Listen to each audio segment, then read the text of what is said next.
காஷ்மீர் முதல் கன்னியாகுமரி வரை தடையில்லா போக்குவரத்து சேவையின் முன்னணி நிறுவனம் சாய் கிருஷ்ணா டிரான்ஸ்போர்ட், மாதவரம், சென்னை. நம்மளாம் லூஸ் மாதிரியே நினைக்கிறாங்க இல்லையோ? நான் சீரியஸா சொல்றேன். It's a simple thing. Entire bus stand belongs to BVG. நீ எங்கப்பா மலிவிலை உனக்கு ஓபன் பண்ணுவ? கிளம்பாக்கம் பரிதாபங்கள். அது ஒண்ணு. இன்னொன்னு, அவங்க வந்து நல்லா பண்ண ஆரம்பிச்சோன்னா மிரட்டிட்டாங்க. அப்புறம் அவங்க வேற சில பொதுவான விஷயங்களுக்கு சட்டையர் பண்ண போயிட்டாங்க. பாலிடிக்ஸ் தவிர. ஆனா இந்த தடவை பஸ் ஸ்டாண்டு பரிதாபங்களும் ஏதோ ஒரு பேர் வச்சு கிளாம்பாக்கத்தை வச்சு செஞ்சு விட்டாங்க. 42 கோடி செலவு பண்ணி இந்த கார் ரேஸ் கொடுத்தீங்க. அந்த பணம் இன்னைக்கு வரைக்கும் தானே? ஆர்டிஐ போட்டு கேட்டா சொல்லுவாங்களா? நல்லா சொல்லுவாங்களே, ஆர்டி கில் பண்றாங்க. எவ்வளவு தைரியம் இருந்துச்சுன்னா அந்த வேலையை பண்ணுவீங்க? மவுண்ட் ரோட்ல என்னையா கார் ரேஸ்? நான் கேட்கறேன்.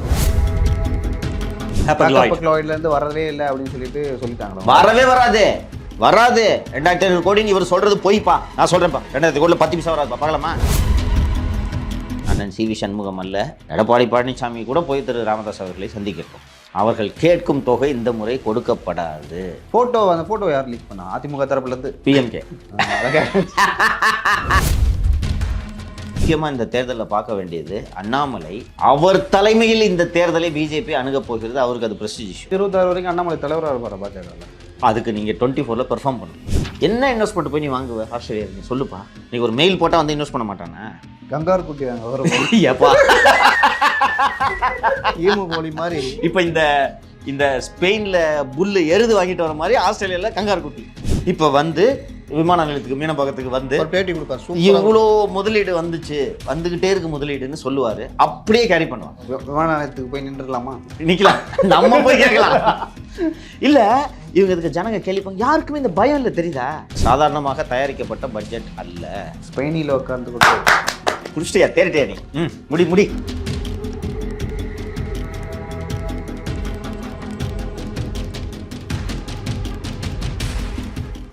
வணக்கம் சவுக்கு மீடியா நேயர்களே. இன்றைய அரசியல் அரட்டையில் பல்வேறு விஷயங்கள் குறித்து பேச இருக்கிறோம். குறிப்பாக நாடாளுமன்ற தேர்தலுக்கான கூட்டணி இன்னும் தமிழ்நாட்டில் உறுதியாகவில்லை. அது குறித்தும், அதே போல் முதலமைச்சர் CM அவர்கள் வந்து ஸ்பெயின் போயிட்டு வந்தாங்க, அது குறித்தும், அதே போல் கீழாம்பாக்கம் பேருந்து நிலையத்தில் உள்ள பல்வேறு தகவல் குறித்தும் பேச இருக்கிறோம். வாருங்கள் சார். வணக்கம். வணக்கம் சார். முதலாவதாக சவுக்கு மீடியா வந்து 4 லட்சம் சப்ஸ்கிரைபரில் வந்து தொட்டிருக்கும். எப்படி நினைக்கிறீங்க? என்ன நினைக்கிறாங்க? ஒரு 4-5 மாதங்களில் வந்து இந்த உயரத்தை அடைந்திருக்கிறோம். லியோ, முத்தலீஃப், நான் உள்ளபடியே கொஞ்சம் பெருமையோடு சொல்லிக்கிறேன். இந்த விஷயத்தில் நம்ம கொஞ்சம் பெருமைப்பட்டுக்கலாம். ஒன்றும் தப்பு இல்லைன்ட்டு நான் நினைக்கிறேன். இது எந்த தனிநபரின் வெற்றியும் அல்ல. நம்ம டீமுக்கு தான் இந்த முழு பெருமையும் போய் சேரும். வீடியோ டீமும் சரி, வெப் டீமும் சரி, தேர் ஒர்க்கிங் ப்ரில்லியன்ட்லி அப்படின்ட்டு தான் நான் பார்க்குறேன். உங்களுக்கு ஏதாவது கமெண்ட்ஸ் வெளில இருந்து வந்துச்சா? இது இந்த மாதிரி வீடியோஸ் பற்றி எல்லாருமே நம்மக்கிட்ட சொல்கிறது வந்து குவாலிட்டி நல்லாயிருக்கு, அண்டு 1 மணி நேரம் பேசுகிறீங்க, தாங்க முடியல, எப்போ வீடியோ முடியுன்ட்டு தான் இருக்குது. ஆனாலும் நீங்கள் அந்த 1 மணி நேரமும் நல்ல தகவலை கொடுக்குறீங்க. நீங்கள் அதனால் உட்காந்து பார்க்குறது வந்து எங்களுக்கு ஒன்றும் பெருசாக சிரமமாக தெரியல. அண்டு இரவு நேரத்தில் நாங்கள் அதை போட்டு பார்த்துட்டு ஒரு பாட்டு கேட்குற மாதிரி, படம் பார்க்குற மாதிரி போட்டு நாங்கள் அதை முடிச்சுட்டு தூங்குறத ஒரு ஹேபிட்டாக வச்சுக்கிட்டோம். சீக்கிரம் போடுங்கன்றாங்க, 10 மணிக்கு போடுங்கன்னா. இப்போ ஷூட்டெல்லாம் பாருங்கள், இப்போ 4:30 மணிக்கு ஷூட் வைக்கிறோம். இப்போ இதை எடிட் பண்ணுறதுக்கெலாம் நேரம் எடுக்கும் அப்படின்றது உங்களுக்கு தெரியும். முடிஞ்ச வரைக்கும் சீக்கிரம் போடுறது தான் நாமளும் முயற்சி பண்ணிகிட்ருக்கோம். எனக்கு உள்ளபடியே வந்து இது ஒரு சிக்னிஃபிகண்ட்டான அச்சீவ்மெண்ட்டாக நான் பார்க்குறேன்.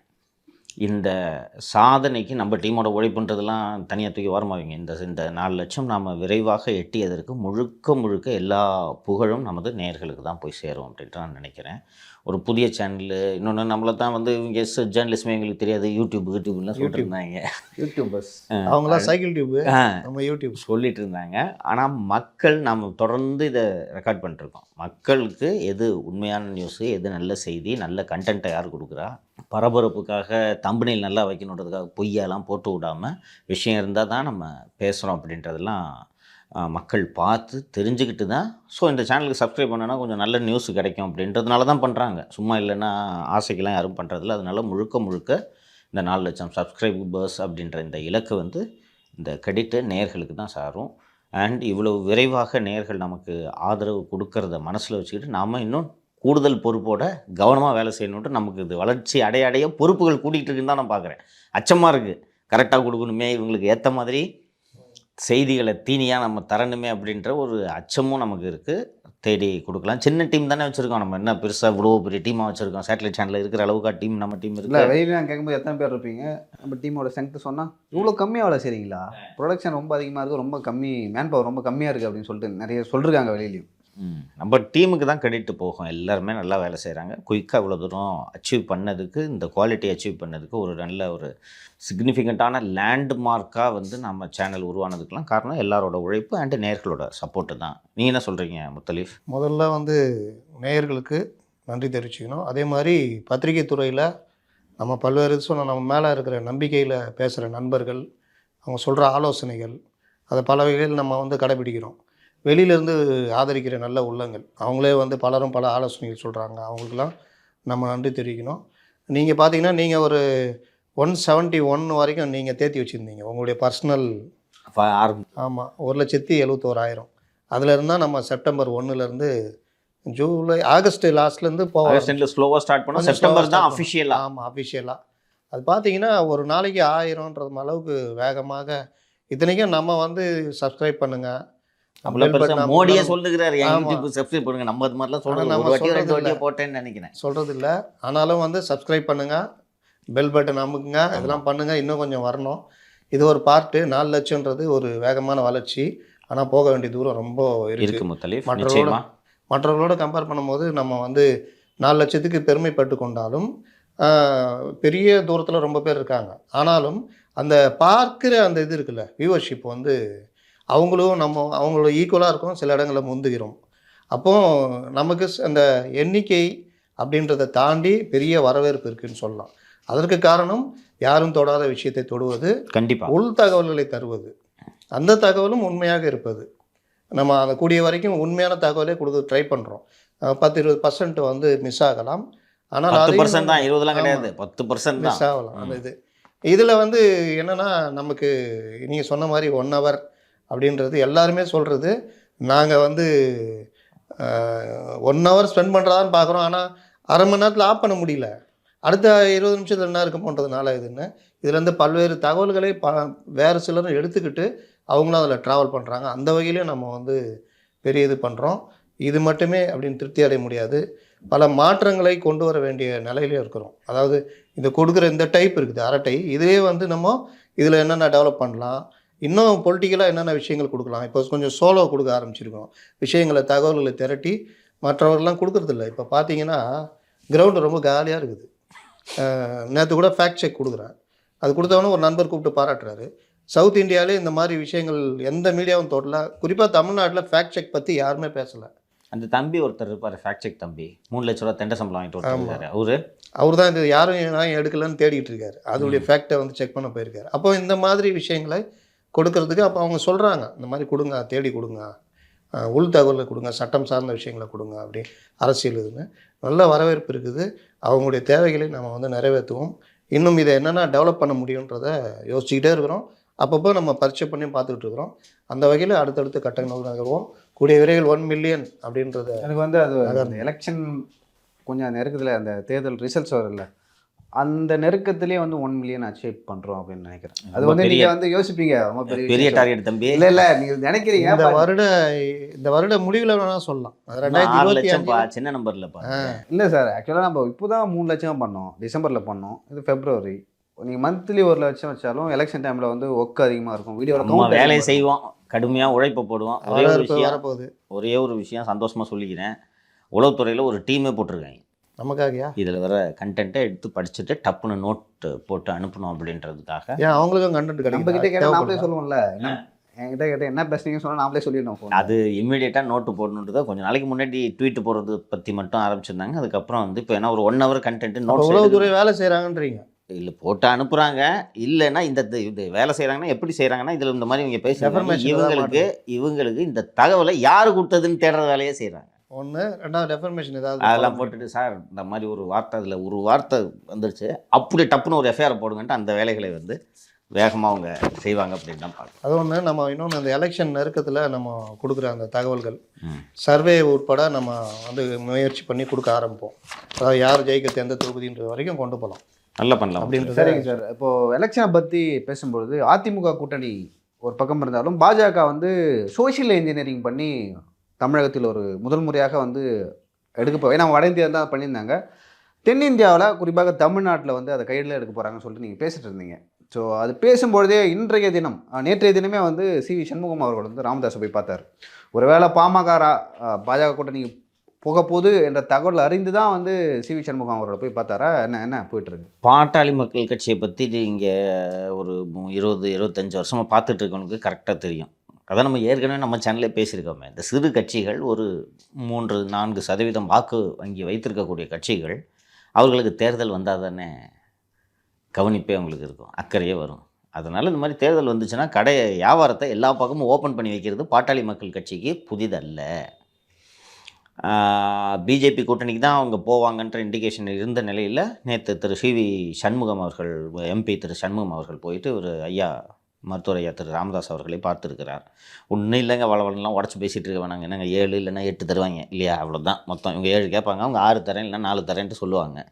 இதில் என்ன நெகோசியேஷன்றது உங்கள் எல்லாருக்கும் தெரியும், மக்களுக்கும் தெரியும். டாக்டர் ஐயா எதில் கவனமாக இருப்பார்ன்றதும் எல்லாருக்கும் தெரியும். இந்த முறை அவர்கள் கேட்கும் பெரிய தொகையை கொடுக்க அதிமுக இப்போதும் தயாராக இல்லை. ஆனால் டிஎம்கே போன்ற ஒரு கட்சி 2 பக்கமும் சேனலை ஓப்பன் பண்ணி வச்சுருக்கிறதுன்றது இயல்பு, எல்லாரும் பண்ணுறது தான். இப்போ ஏடிஎம்கே என்ன காங்கிரஸ் கிட்ட பேசாமல் இருப்பாங்கன்னு நினைக்கிறீங்க? பேசுவாங்க, நிச்சயமாக பேசிகிட்டு இருப்பாங்க பாஸ். அன்அஃபிஷியலாக அதான் சொன்னேன்ல, அன்றைக்கே சொன்னேன்ல. இப்போ நீங்கள் வந்து காங்கிரஸ் கட்சியில் ஏதாவது ஒரு ஆஃபீஸ் பேரராக டெல்லியில் இருப்பீங்க, சரியா, ஆக்சஸ் இருக்கும். நான் இங்கே அதிமுகவில் யாராவது ஒரு முக்கியமான ஆளுக்கு உறவினராக, நண்பராக, நெருக்கமான ஆளாக இருப்பேன்.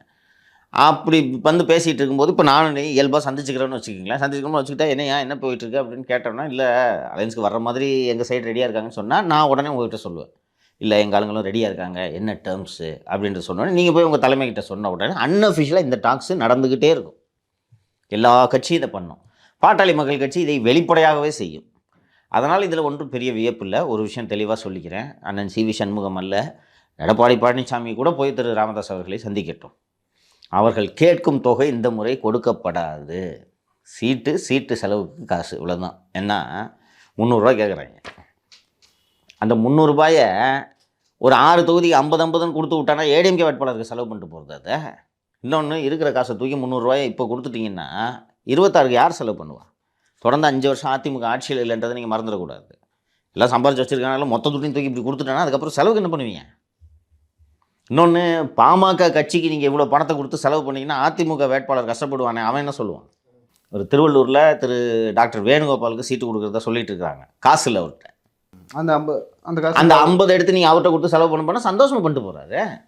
அதை விட்டுட்டு இவங்களுக்கு ஏன் போய் செலவு பண்ணி இவங்களை வளர்த்து விட்டு 4 எம்பி வாங்கி தந்து அதனால் அதிமுகவுக்கு 10 பைசா பிரோஜனம் இருக்குது? ஜெயிச்சு முடித்த 2வது நாளே ஓரண்டா இழுப்பாரா இழுக்க மாட்டாரா? ஐயா இருப்பார், அங்கே ஆதரவு தேவைன்னா அங்கே கொடுத்துருவார்.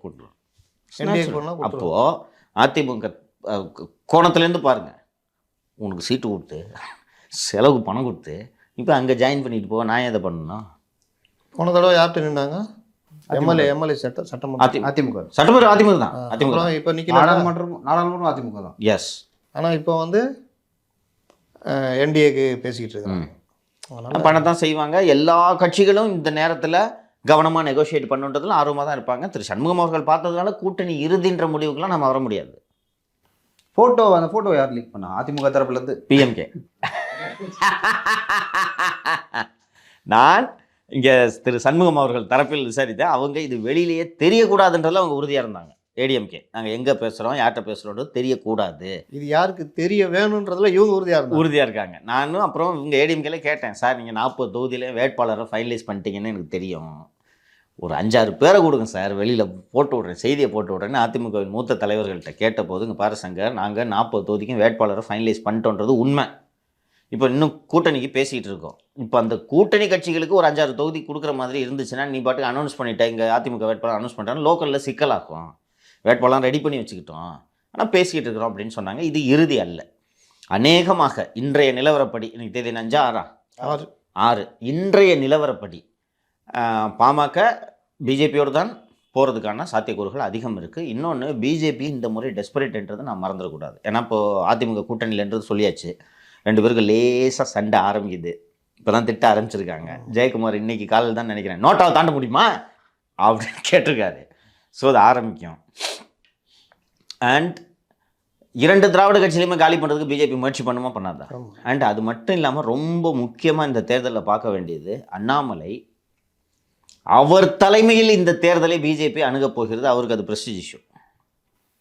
இப்போ அண்ணாமலை தமிழக பாஜக தலைவராக பொறுப்பேற்ற பிறகுதான் தமிழ்நாட்டில் பிஜேபின்னு ஒரு கட்சி இருக்கிறதாவே தெரியுதுன்னு அவரது ஆதரவாளர்கள் சொல்கிறார்கள். அவரே அப்படி நினைக்கிறாரா? அவரே சொல்கிறார். அது உண்மை கிடையாது. சொல்லிக்கிறாங்களேப்பா, உடேப்பா.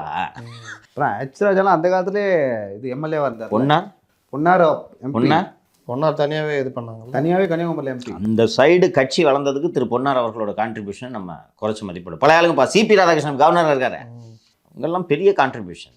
பட்டு இப்படி சொல்லுகிறார், அண்ணாமலை ஆதரவாளர்களும் அப்படி சொல்கிறார்கள். அதனால் உண்மையிலேயே கட்சி வளர்ந்துருக்குன்றதை நிரூபித்து காட்ட வேண்டிய நெருக்கடியில் திரு அண்ணாமலை அவர்கள் இருக்கிறார். அண்ணாமலை இந்த சிச்சுவேஷனை தான் முத்தலீஃப் எதிர்பார்த்துட்டு இருந்தார்.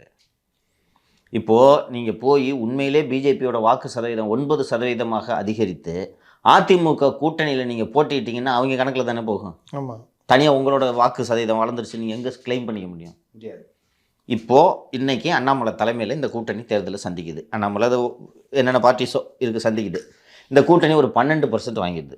ஒரு வாதத்துக்கு சொல்கிறேன், 12% வச்சுக்கிட்டு 2026 அண்ணாமலை முதல்வர் வேட்பாளராகவும் அண்ணாமலை தலைமையில் பிஜேபி அணி தமிழ்நாட்டில் போட்டிடுதுன்றதுக்கு அந்த ஆப்டிக்ஸ் எப்படி இருக்கும்? மக்கள் நல கூட்டணி மாதிரி இருக்கும். பட் அண்ணாமலை தலைமையில் தேர்தலை சந்திக்கிறீங்க நீங்கள் இது முதல்வர் வேட்பாளர்ன்றதோட. அதுக்கு பதிலாக 2024 அதிமுக கூட கூட்டணி, 2026 எடப்பாடியை முதல்வராக தானே நம்மளை வேலை செய்யணும். அதில் அண்ணாமலைக்கு என்ன வளர்ச்சி இருக்குது? தேசிய கட்சி தலைவர்கள் என்ன வளர்ச்சி? 2026 வரைக்கும் அண்ணாமலை தலைவராக இருப்பார் பாஜகவில். அதுக்கு நீங்கள் 24 பெர்ஃபார்ம் பண்ணணும். இல்லை, நான் சில நேற்று ஒரு தலைவர்கிட்ட பேசிட்டுமோ அதான் சொன்னார். இவர் என்ன இவ்வளோ பண்ணிகிட்டு இருக்காரு, பந்தா காட்டிகிட்டு இருக்காரு.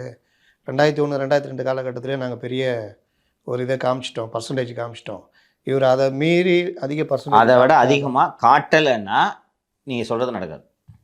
தூக்கிடுவாங்க. இல்லை, அவரே அந்த தலைவரே சொன்னார், எல்லா பெரிய கட்சியும் அப்படி தான்ப்பா, உன்னால் பலன் இருக்கா? அப்போ இல்லை போல இருக்குதுப்பா, என்னப்பா வளர்ந்துச்சுட்டு ஒன்றுமே வளரலன்னு சொல்லிட்டு தூக்கி போட்டு அடுத்தால போட்டுருவாங்க. ஒரு பெரிய கட்சி வளர்கிறதுக்கான எக்ஸ்பெரிமெண்ட்டில் தானே தொடர்ந்து பண்ணோம். இல்லை வளரல, இன்னொரு 2 வருஷத்துக்கு திருப்பி இது வளருதான்னு பார்க்கலான்ட்டு எப்படி வெயிட் பண்ணுவாங்க? இன்னொன்று, Annamalai has placed tall claims. நான் வந்த பிறகு தான் கட்சி வளர்ந்துருக்கு, இளைஞர்களை மொத்த பேரையும் நான் என் பக்கம் பிஜேபி பக்கம் எடுத்துட்டேன்னு அண்ணாமலை சொல்லியிருக்காரு. அது ஓட்டாக மாறிச்சான்றதை நீங்கள் நிரூபித்து காட்டுறேன். அண்ணாமலை இழுத்ததுன்னா இந்துத்துவ அரசியல் நோக்கி இளைஞர்கள் வரல.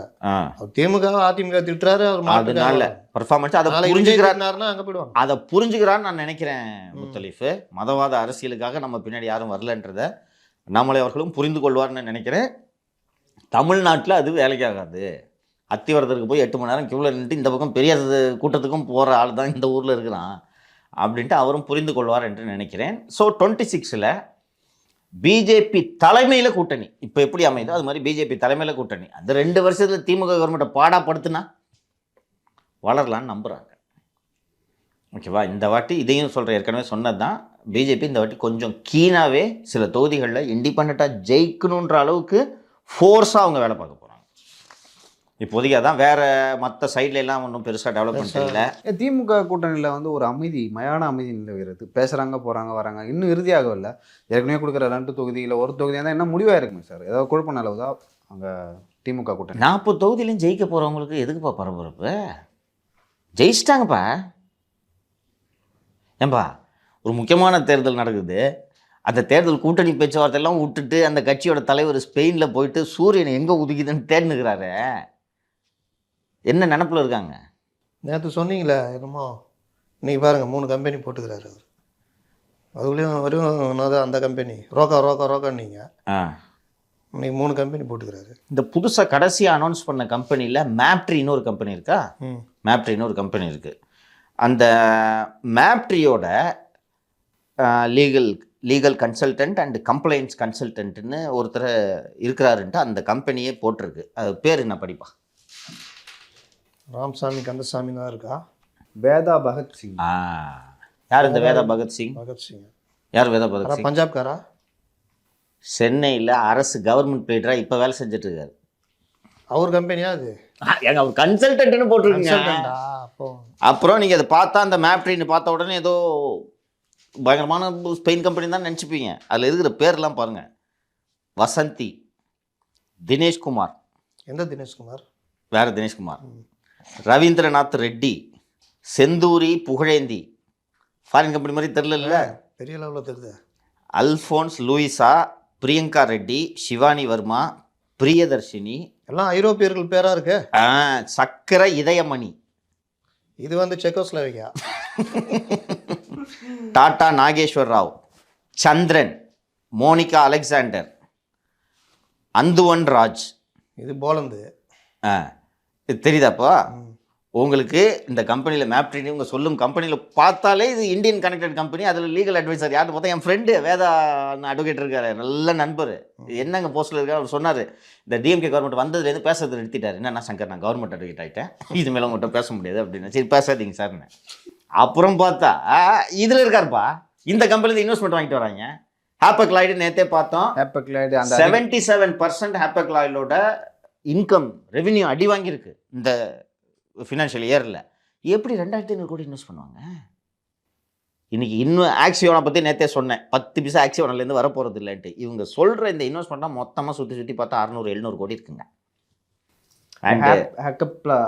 ஹாப்பக்லாய்ட்லேருந்து வரவே இல்லை அப்படின்னு சொல்லிட்டாங்களா? வரவே வராது 2500 கோடின்னு இவர் சொல்கிறது பொய்ப்பா. நான் சொல்கிறேன்ப்பா, 2000 கோடியில் 10 பைசா வராதுப்பா, பார்க்கலாமா? ஆக்சியோனிலேருந்து 10 பைசா வராது, பார்க்கலாமா? கூசாமல் பொய் பேசுகிறாங்க இல்லையோ. நான் இந்த விஷயத்தில் ஏன் இப்படி பொய் பேசி மாட்டிக்கிட்டா கூட பரவாயில்ல. அன்னைக்கு நம்ம இதே இடத்துல உட்காந்து நான் படித்த ஞாபகம் இருக்கா அந்த ப்ரெஸ் ரிலீஸை? அமெரிக்கா மற்றும் ஆஸ்திரேலியா செல்ல போகிறேன், இவர் போக மாட்டார், பெட்டு கட்டினா திரும்பி வர்றாரு நாளைக்கு. அண்டு ஒரு போகிறாரு வந்துட்டு சட்டசபை கிளம்பட்டுமே. நீங்கள் இருக்குது, நீங்கள் போங்க அடுத்த டூருக்கு. பட்ஜெட்டுக்காக வருவார். ஏன்ப்பா அதுக்கு தான் இந்த பட்ஜெட்டுக்கு தூங்கி வஞ்சிட்டு ஒருத்தட்ட உட்காந்து ஆலோசனைலாம் பண்ணாரேப்பா. கொஞ்சம் நல்லா யோசிச்சு பாருங்கள். ஒரு சொல்கிறீங்க அரசு அறிவிப்பது இல்லையோ, அடுத்ததாக நான் ஆஸ்திரேலியா மற்றும் அமெரிக்கா செல்கிறேன்னு செய்தி குறிப்பு. நான் அதனால தான் அந்த பிரிண்ட் அவுட் எடுத்துகிட்டு வந்து படித்தேன்.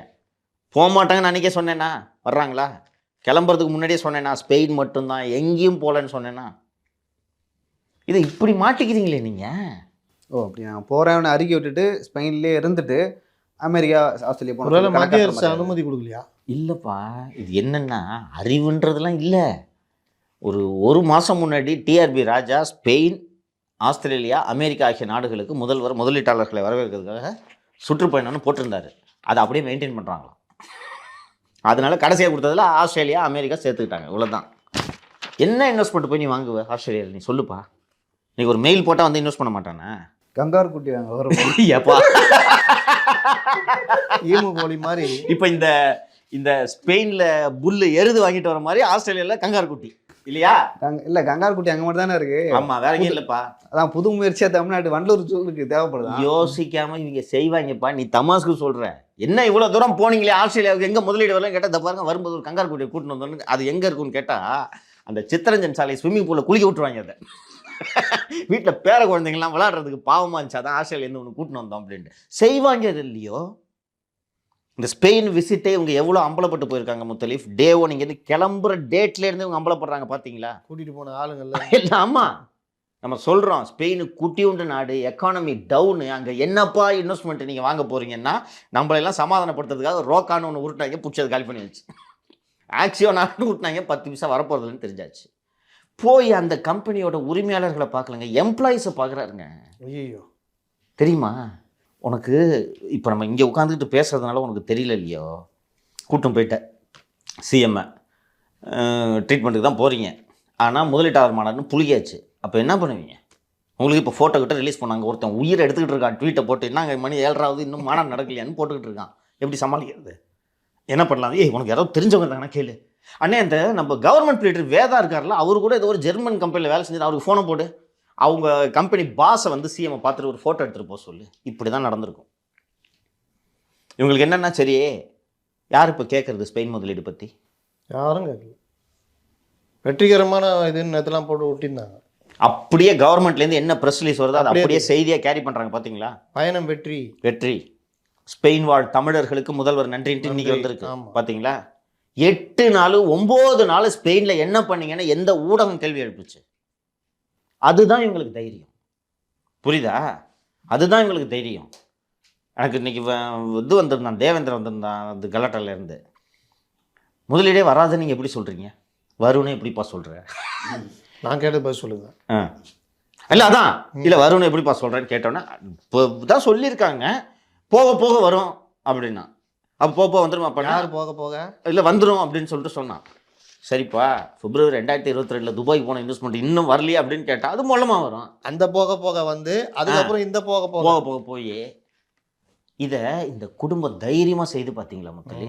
கூச்சமே இல்லை தெரியுதா? போகும்போதும் இதை சேர்த்து ஒரு அறிக்கை விட்டு போனா 6100 கோடி சொல்லிட்டு போனாங்க பார்த்தீங்களா?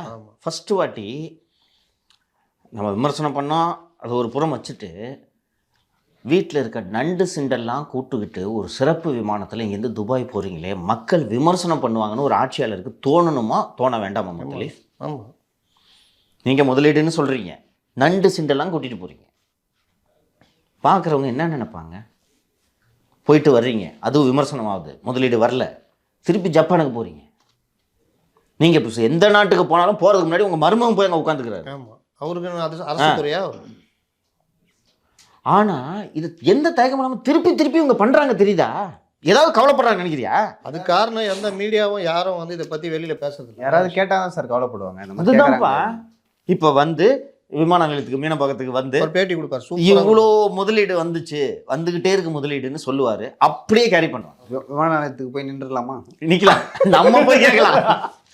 இல்லை இவங்க இதுக்கு ஜனங்க கேள்விப்பாங்க. யாருக்குமே இந்த பயம் இல்லை தெரியுதா? செந்தில் வேலை எதுக்கு போனார் சார், எதுக்கு சார் போனார் நீங்கள் இப்போ ஸ்பெயினுக்குன்னா அங்கே கேள்வி கேட்டிங்கன்னா இவங்க பயப்படுவாங்க. யாரும் கேட்கறதில்ல. இவங்களுக்கும் இதை கடந்துட்டு அடுத்ததுக்கு போயிடுவாங்கப்பா. யோசிக்காமல் இந்த வருஷம் எண்டுக்குள்ளே இன்னொரு டூருக்கு பிளான் பண்ணுவாங்க இல்லையோ? அடுத்த ட்ரீட்மெண்ட் எங்கிறது கேட்டு சொல்கிறேன். ஸ்பெயினில் தவிர வேறு எங்கேயும் இல்லையா? ஸ்பெயினில் முடிஞ்சிருச்சு. திடீர்னு யாராவது குடும்பத்துக்கு வந்து சொல்லுவாங்கல்ல, சார் அண்டார்டிகா பக்கத்தில் ஒரு சின்ன குட்டி நாடு இருக்கு, நம்ம இவருக்கிறாரு நித்யானந்தா, கைலாசால இதுக்கு ட்ரீட்மெண்ட் இருக்குன்னு யாராவது சொல்லிட்டாங்கன்னு வச்சுக்கேன், யோசிக்காமல் கிளம்புவாங்க. முதலீடுகளை வரவேற்பது. டிஆர்பி ராஜா சொன்ன போது அண்ணே நான் பார்த்துக்கிறேன் huge investments are coming from Kailasa, so CM plans to visit கைலாசான்னு ட்வீட் போட்டு கம்முன்னு விட்டுருவாங்க. சரி, அதிபரே நித்யானந்தா தானே, அவர் தான் போய் பார்க்கணும். ஆமாம், அவர் தான் போய் பார்க்கணும். சரி, ஒரு நிமிஷம். இங்கேருந்து போய் ஸ்பெயினில் பார்க்கறது மட்டும் என்ன, ஸ்பெயின் நாட்டுக்காரங்களே பார்க்குறாங்க, எல்லாம் தமிழாளுங்க தானே பார்த்துட்டு இருக்காங்க, பேரெல்லாம் படிச்சேன்லப்பா. அது மாதிரி கைலாசான்னு சொல்லிட்டு போயிட்டு ஒரு தமிழை கைலாசாவில் நான் ஒரு தமிழரை சந்தித்தேன் அப்படின்னு சொல்லிக்கிங்க. அவர் தமிழ் சாமியார் தானே? அவரு திருவண்ணாமலைக்காரரு, அதுவும் பார்ப்பனர் அல்லாத ஒரு சாமியார். உங்களுக்கு ஏற்றது தானே, பார்ப்பன சாமியார்கள் தான் நீங்கள் போய் பார்க்க மாட்டீங்க. கொஞ்சம் கோவப்படுவார், போன கவர்மெண்ட்ல அந்த மாதிரிலாம் பண்ணிட்டீங்களா அப்படின்னு. அது மட்டும் இல்லாமல் நீங்கள் அங்கே போனீங்கன்னா அடுத்த ரெட் ஜெயிண்ட் ப்ரொடக்ஷன்ஸுக்கு ஹீரோயின்ஸ்லாம் வேற கூட்டின்னு வரலாங்க. One stone several mangoes. எவ்வளோ வசதி இருக்குது பாருங்க. அதுவும் வந்து ஃபாரின் சாமியார் பிள்ளைங்களாம் இருக்குது அதில், பார்த்தீங்களா? ஐக்கிய நாடுகள் அவையெல்லாம் போய் பேசு பார்ப்போம். எனக்கு ரொம்ப உண்மையிலே இது எப்படி இது நடக்கும்? ஒரு ஸ்டேட்டில், ஒரு டெமோக்ரஸியில் இது எப்படி நடக்கும்? முதலீடுக்காக போகிறேன்ட்டு கூசாமல் ஒரு வாட்டி போனால் ஜனங்க மன்னிச்சு விட்ருங்கன்னு சொல்லி ஊர் சுற்றி பார்க்க போகிறாங்க, போய் தொலைதுன்ட்டு இதே வேலையாக இருக்கீங்க சார் நீங்கள். இப்போ நம்ம பேசுறத செய்தியாளர் கேட்க ரெடியாக இருக்காங்க. தம்பிகள் வந்து ஒன்றும் அப்படி இல்லை, கேட்க ரெடியாக இருக்காங்க. ஆனால் நான் கேட்டு வண்டி ஏறி வீட்டுக்கு போகிறதுக்குள்ளே நான் என்ன வீட்டுக்கு அனுப்பிச்சிடுவாங்க. நான் என்ன பண்ணுறேன்? அதான் பிரச்சனை. மேனேஜ்மெண்ட்டே கூப்பிட்டு இதெல்லாம் ஒன்று யார் கேட்க சொல்கிறது? நீ ஏன் அதிக ப்ரெஸிங் தரணும்? இதெல்லாம் மேனேஜ்மெண்ட்டில் கேட்க கூட மாட்டாங்க. அவ்வளோதான், அங்கே கார்டை வாங்கி வச்சுட்டு அனுப்பிச்சி விட்ருவாங்க. அப்போ என்ன தான் பண்ணுறது? அதான் பிரச்சனை. இப்போ இவங்க கொடுக்குற கேள்வி தான் கேட்கணும், மைக் போட்டு லைவ் கனெக்ட் பண்ணிக்கிறேன்னு சொல்லிட்டு போகிறேன். அதனால் எந்த வித விஷயங்களும் வெளியே வராமல் அப்படியே மூடி வச்சுக்கிட்டு இருக்கிறீங்க ஒரு சைடு. இன்னொரு சைடு சமூக வலைதளங்களில் எனக்கு என்னன்னு போட்டு வச்சு வெளுக்கிறேன். இல்லை இது என்ன ஜனங்க பார்த்துட்டு இருக்க ஜனங்களுக்கு இது தெரியாத முத்தலே? யாரோ ஒருத்தர் பேசுகிறான்ல, நம்ம பேசுகிறோம்ல, நம்மளுக்கு தான் இப்போ தான் 4 லட்சம் சப்ஸ்கிரைபர் ரீச் பண்ணிட்டோம், நல்ல பெருமையாக பேசிகிட்டு இருந்தோம். ஒரு 4 பேர் பார்க்க மாட்டானா நம்ம வீடியோவை? அப்போ சொல்கிறது கரெக்டு தான்ப்பா. என்னப்பா ஸ்பெயினில் போய் எடுத்துன்னு வராங்கன்ட்டு யாராவது ஒருத்தன் கேட்க மாட்டானா? அது கிட்டத்தட்ட விவாத பொருளாக மாறிட்டா இல்லை? உங்கள்கிட்ட ஏன் இந்த அச்சமே இல்லைங்க? எப்படிங்க இப்போ ஜனங்களை ஃபேஸ் பண்ண வேணாமா? நிரந்தரமாக ஆட்சியில் இருக்க போகிறீங்க நீங்கள். அச்சம் ஏன் தெரியுமா? இல்லை, அமெரிக்காவுக்கு போனேன், நியூயார்க் நகரத்தை பார்த்தேன், சென்னை பற்றிய அருமை அப்போதுதான் எனக்கு தெரிந்தது. இந்த மாதிரி நகர பாணியில் கூட வச்சுருந்தா அதை நம்புகிறாங்க. அதான் விஷயம். அவங்க தலையெழுத்து நம்ம ஒன்றும் பண்ண முடியாது, விடுங்க. இந்த மாதிரி நம்பி தான் 96 ஒருத்தவங்க ஆட்சியே போச்சு. அப்புறம் அப்போ தன்னை சுற்றி ஒரு இரும்பு வேலி வச்சுக்கிட்டு வெளியில் நடக்கிறது, நீங்கள் ரோடை மறிக்கிறீங்க, ஜனங்க வெறுப்பாகிறாங்க. ரஜினியே சொன்னார், உங்களை சுற்றி நல்ல ஆலோசகர்கள் வச்சுருக்காங்க, அடிமைகளே வச்சுருக்காங்க. ஆமாம், கல்யாணம் நடத்துனாங்கல்ல, எவ்வளோ தைரியமாக நடத்துனாங்க. அவங்கள பொறுத்த வரைக்கும் அந்த கல்யாணம் ஒரு சந்தோஷமான நிகழ்வு. ஆனால் 2001 ஜெயலலிதா அந்த தப்பு பண்ணல. அதான் ஒரு சொத்து வாங்கல தெரியுமா ஜெயலலிதா? இல்லை, 91 to 96 கண்ணில் பார்க்குற ப்ராப்பர்ட்டியை பூரா வாங்கி பார்ப்பாங்க. கொஞ்சம் யோசிச்சு பாரு, லட்சக்கணக்கான ஜனங்களை உள்ளே விடாமல் தோழிகள் 2 பேரும் போய் மாற்றி மாற்றி தலைக்கு தண்ணி ஊற்றுறத ஊரே வேடிக்கை பார்த்து மிதிப்பட்டு எத்தனை பேருங்க செத்தா? 30 பேருக்கு டைம் தான் நாங்கள் இதை செய்வாங்களா ஒரு சிஎம்? மகாமக குளத்தில் குளிச்சது 30 வயசு பையனை ஐஏஎஸ் அதிகாரி மூஞ்சில் ஆசிட் வீசுவாங்களா? சொந்த எம்பியை போட்டு வெளுன்னு வெளுத்தாங்க இங்கே துரசாமி பாலத்தில். அதுக்கப்புறம் ஜனங்க இப்படி தண்டிக்குன்றது ஜெயலலிதாவுக்கு தெரிஞ்சிச்சு. 2001க்கு பிறகு நீங்கள் ஜெயலலிதாவோட ப்ராப்பர்ட்டி ரிட்டர்ன்ஸ் அஃபிடேவிட் எடுத்து பார்த்தீங்கன்னா ஒரு ப்ராப்பர்ட்டி வாங்கியிருக்காரு. அவங்க பட்ட கஷ்டம் எல்லாமே 91 96 பண்ணது தான், சொத்து குவிப்புலேருந்து. அதுதானுங்க கடைசி வரை 2014 வரைக்கும் கூடவே வந்துச்சு. எந்த தப்பும் பண்ணல, ஒரு ப்ராப்பர்ட்டி இருக்காது. இன்னொன்று விஷயத்த சொல்கிறேன், அதுக்கப்புறம் வாங்கியிருப்பாங்க, அவங்க பேரில் வாங்கியிருப்பாங்க. அப்புறம் இல்லை அதுதான் அதான் ஏன் பண்ணணுன்றது. எப்படி பண்ணுவாங்கன்னா, அதுதான் நான் ரிலீஸ் பண்ண டேப்பு, உபாத்தியாய் திரிபாதி பேசுகிற டேப்பு ரிலீஸ் பண்ணல. ஜெயலலிதா என்ன பண்ணுவாங்கன்னா, இப்போ ஃபார் எக்ஸாம்பிள் இப்போ எலெக்ஷன்ப்பா, இப்போது ஏப்ரலில் எலெக்ஷன், ஜெயலலிதா என்ன பண்ணுவாங்கன்னா, இது பிப்ரவரியில் இருக்கோமா, பிப்ரவரி மாதம் என் பேரில் இருக்குல்ல சொத்து, இந்த சொத்தை வந்து லியோ பேரில் மாற்றிடுவாங்க. என்ன லியோ பேரில் மாற்றிட்டு ஏப்ரல் மாதம் அந்த வேட்புமனு தாக்கல் பண்ணல, அதில் என் பேரில் சொத்து இருக்கா இல்லைன்ட்டு ஃபைல் பண்ணுவாங்க. எலெக்ஷன்லாம் முடிஞ்சு ஜெயிச்சு வந்த பிறகு லியோட்ட ஏய் கொண்டா கொடு கையில் போடு, கரெக்டான அடிமையாக பார்த்து மாற்றணும். ஆமாம், நம்மகிட்ட யார் பண்ண போகிறாங்க எதிர்த்து, இப்படி பண்ணுவாங்க. She was very careful. இவங்க திருந்துறது தானே, திமுக திருந்துறது தானே. ஆமாம், 2006 to 2011 தான் அதை விட மோசமாக இருக்கீங்க தான் இப்போ இருக்குது. அதை விட மோசமாக இருக்கீங்க. அப்போ ஒருத்தர் இருந்தார், அதிகாரிகளை கட்டுப்படுத்தினார். இப்போ வந்து அதிகாரிகளை இது கிடையாது. எனக்கு என்ன நடக்குது? அவங்க திருத்திக்கிட்டாங்க. அதனால தான் அந்த அம்மா திருப்பி 2011 ஆட்சிக்கு வந்துச்சு, 16 ஆட்சிக்கு வந்துச்சு. நீங்கள் ஒரு வாட்டி பண்ண தப்புக்கே 10 வருஷம் ஜனங்க தண்டிச்சு, திருப்பி அதை விட 2 பங்கு தப்பு பண்ணால் என்னங்க ஆகும்? இன்னும் இந்த ஜனங்கள்லாம் மறந்துட்டு போயிட்டாங்க. 42 கோடி செலவு பண்ணி இந்த கார் ரேஸ்க்கு கொடுத்தீங்களே, அந்த பணம் இன்னைக்கு வரைக்கும் தானே. ஆர்டிஐ போட்டு கேட்டால் சொல்லுவாங்களா? நல்லா சொல்லுவாங்களே, ஆர்டி கில் பண்ணுறாங்க. எவ்வளோ தைரியம் இருந்துச்சுன்னா அந்த வேலையை பண்ணுவீங்க நீங்கள்? மவுண்ட் ரோடில் என்னையா கார் ரேஸு நான் கேட்குறேன்? யாருமே கேட்க மாட்டோம். இல்லைன்னா எப்படிப்பா 1:30 மணிக்கு விடிய காத்தால படத்தை ரிலீஸ் பண்ணுவேன்? என்ன தைரியம் உனக்கு? 1:30 மணிக்கு படத்தை ரிலீஸ் பண்ணணும், அதுக்கப்புறமும் திருப்பியும் வந்து ரெட் ஜெயண்ட் படத்தை ரிலீஸ் பண்ணிக்கிட்டு இருக்கு. மோனோபோலி ஆகிட்டாங்க. ரெட் ஜெயண்ட்டை தவிர வேற எங்கேயும் ஃபினான்ஸ் வாங்கக்கூடாது இன்னைக்கு கண்டிஷன் தெரியுமா? அவர் வெளியில் அன்புச்செல்வி எங்கே போனார்னு தெரியல. இன்னைக்கு வெளியே தெரியாத ஒரு விஷயத்த சொல்கிறேன். மணிரத்னத்தோட தக் லைஃப் படத்துக்கே ஃபினான்ஸ் ரெட் ஜெயண்ட் தெரியுமா? தக் லைஃப் படத்துக்கு ஆமா, மணிரத்னம் ஓன் ப்ரொடக்ஷன் தான் பண்ணுவார். அப்படி தான் பண்ணுவார். துட்டு மெட்டாஸ்டாக் ஃபைனான்ஸ் வாங்குவாங்களா இல்லையாப்பா? வாங்குவாங்க. யார் ஃபைனான்ஸ் வெளில வாங்கினாலும் மெட்டாஸ்டாக்ஸ் பேர் தான் பண்ணுவாங்க. இப்போ அந்த ஃபைனான்ஸே வந்து ஒரு ரெட் ஜெயண்ட்டை வாங்க சொல்கிறாங்க. ரெட் ஜெயண்ட்டை வாங்கினா என்ன, எம்எஸ்எம்ட்ட வாங்கினா என்ன? எம்எஸ்எம்னா யாரு? செண்பகம் தான். எம் செண்பகமூர்த்தி. சரி, எங்களுக்கெல்லாம் சிறு குறு தொழில் தான் தெரியும். எம்எஸ்எம் செண்பகமூர்த்தின்னு சொல்லிட்டு அவங்க தான் ஃபினான்ஸ், வேற யாரும் வாங்கக்கூடாது. அன்பன் எல்லாம் பண்ணுறது இல்லை. அதான் அவர் அந்த விக்ரம்லேயே அவரை வெளியே அன்புச்செழியன் அன்புச்செழியன்லாம் இதுக்கு ஃபினான்ஸ் வெளில போயிட்டாரு. பண்ணுறவங்களும் எல்லோரும் இங்கே தான் வாங்கணும். அது வாங்கினா ஆட்டோமேட்டிக்காக படம் உங்கள் கண்ட்ரோலுக்கு வந்துடுதா? அப்போ இந்த லாஸ்ட் மினிட்ல படம் பேமெண்ட் அந்த ரிலீஸ்க்கு முதல் நாளே எல்லாத்தையும் செட்டில் பண்ண போல இருக்குது சினிமா இண்டஸ்ட்ரியில். ஆமாம், இல்லாட்டி லுக் அவுட் நோட்டீஸ், அது ரெட் நோட்டீஸ், ரெட் கார்னர் ஏதோ போட்டு பண்ணிட்டு வாங்கலாம். அப்படி லாஸ்ட் மினிட்ல ஒன்றால் இந்த படம் கட்ட முடியல, இல்லை படம் வியாபாரம் ஆகலைன்னு வச்சுக்கோங்க, இவங்களே வாங்கிப்பாங்க. புரியுதா? இவ்வளோ பண்ணுறீங்க நீங்கள். இந்த 2006 சன் பிக்சர்ஸை வச்சு நீங்கள் சினிமா இண்டஸ்ட்ரியை கண்ட்ரோல் பண்ணதுக்கே மக்கள் அவ்வளோ கோபம் அடைஞ்சாங்க. திருப்பி வந்த உடனே அந்த வேலையை ஆரம்பிக்கிறீங்க. இந்த தமிழ்நாட்டில் இருக்கிற எல்லாருமே நமக்கு வந்து அடிமைங்கன்ற எண்ணம் அந்த ஃபேமிலிக்கு இருக்குது தானேங்க. அண்ணியும் யோசிக்காமல் கிளம்பி போது பாருங்களேன். ஏங்க நீங்கள் அஃபிஷியல் விசிட்னு சொல்லிட்டு போகிறீங்க, நீங்கள் போங்க அதான் கரெக்டாக இருக்குன்ட்டு அவங்களுக்கும் தோணல பாருங்கள். ஒரு விசிட்டை பர்மிட் பண்ணுவாங்க. எடப்பாடி மனைவி கூப்பிட்டு போனாரா அமெரிக்காவுக்கு?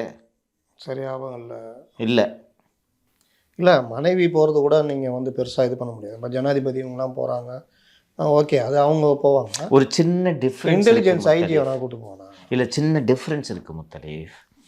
அரசுமுறை பயணமாக நமது குடியரசுத் தலைவரோ பிரதமரோ வெளியுறவுத்துறை அமைச்சரோ துணை குடியரசுத் தலைவரோ போகும்போது அஃபிஷியல் விசிட், பிரசிடென்ட் விசிட்டிங் கானா ஆஸ் இந்தியாஸ் பிரசிடென்ட். அப்போ நீங்கள் ஒய்ஃபோட போனோன்னா அங்கே ஒய்ஃபோட வந்து ரிசீவ் பண்ணுவாங்கன்றது வேறு. இது இன்வெஸ்டர் கான்ஃபரன்ஸுங்க. இவரை பார்த்துக்கிறதுக்கு கூட போயிருப்பாங்க. அது நீ சொல்லணும்ல. அப்போது அவரை பார்த்துக்கிறதுக்கு அந்நியார் கூட போகிறதுக்கு மக்கள் வரி பணமா?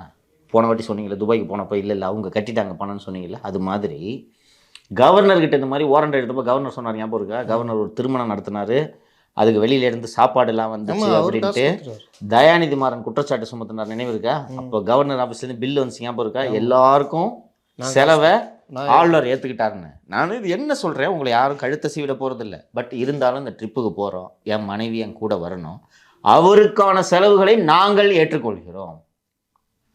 அன்னி துர்காவோட அந்த பயண செலவு, தங்குற செலவு எதையும் அரசு கட்டாது. எம்ஜிஆர் 84 இதுக்கு போனார் புரூக்லின், வந்துட்டு அந்த செலவெல்லாம் அவர்களே கொடுத்துட்டார், சொந்த காசு. கவர்மெண்ட் கூட ஏற்றுக்க சொல்லி. இது சிம்பிளாக இதை சொல்லலாம் தானே, இவர்களோட மதிப்பும் உயருமா இல்லையாங்க? இந்த பாருங்க, யாரும் எதுவும் சொல்லக்கூடாது, அந்நியாரோட செலவு முழுக்க அவங்க சொந்த காசுலேருந்து கட்டுறாங்க. ஒருவேளை போயிட்டு வர செலவெல்லாம் சேர்த்தா ரொம்ப ஜாஸ்தி, அவங்க கொடுக்க முடியாத நிலமையில இருக்கலாம். காசு இல்லாமல், கார் கூட இல்லாதவங்க, காரே இல்லை, அப்புறம் காசு கொடுத்தோம்னா கொடுத்த வாக்கை நிறைவேற்ற முடியலன்னா அது ஒரு பெரிய மன உளைச்சல். ஆனால் வீட்டு 2வது மாட்டை ஸ்விம்மிங் பூல்லாம் வச்சுருக்கீங்களே, அப்போ எப்படிங்க காசு இல்லைன்னு சொல்கிறது? அது இப்போ அவர்கிட்ட கார் இருக்கிற மாதிரி யாராவது கட்டி கொடுத்துருப்பாங்க. ரைட். அப்போ அதுவும் அவர் காசாக இருக்காது, மேலே உள்ள அக்கறையில் பண்ணியிருப்பாங்க.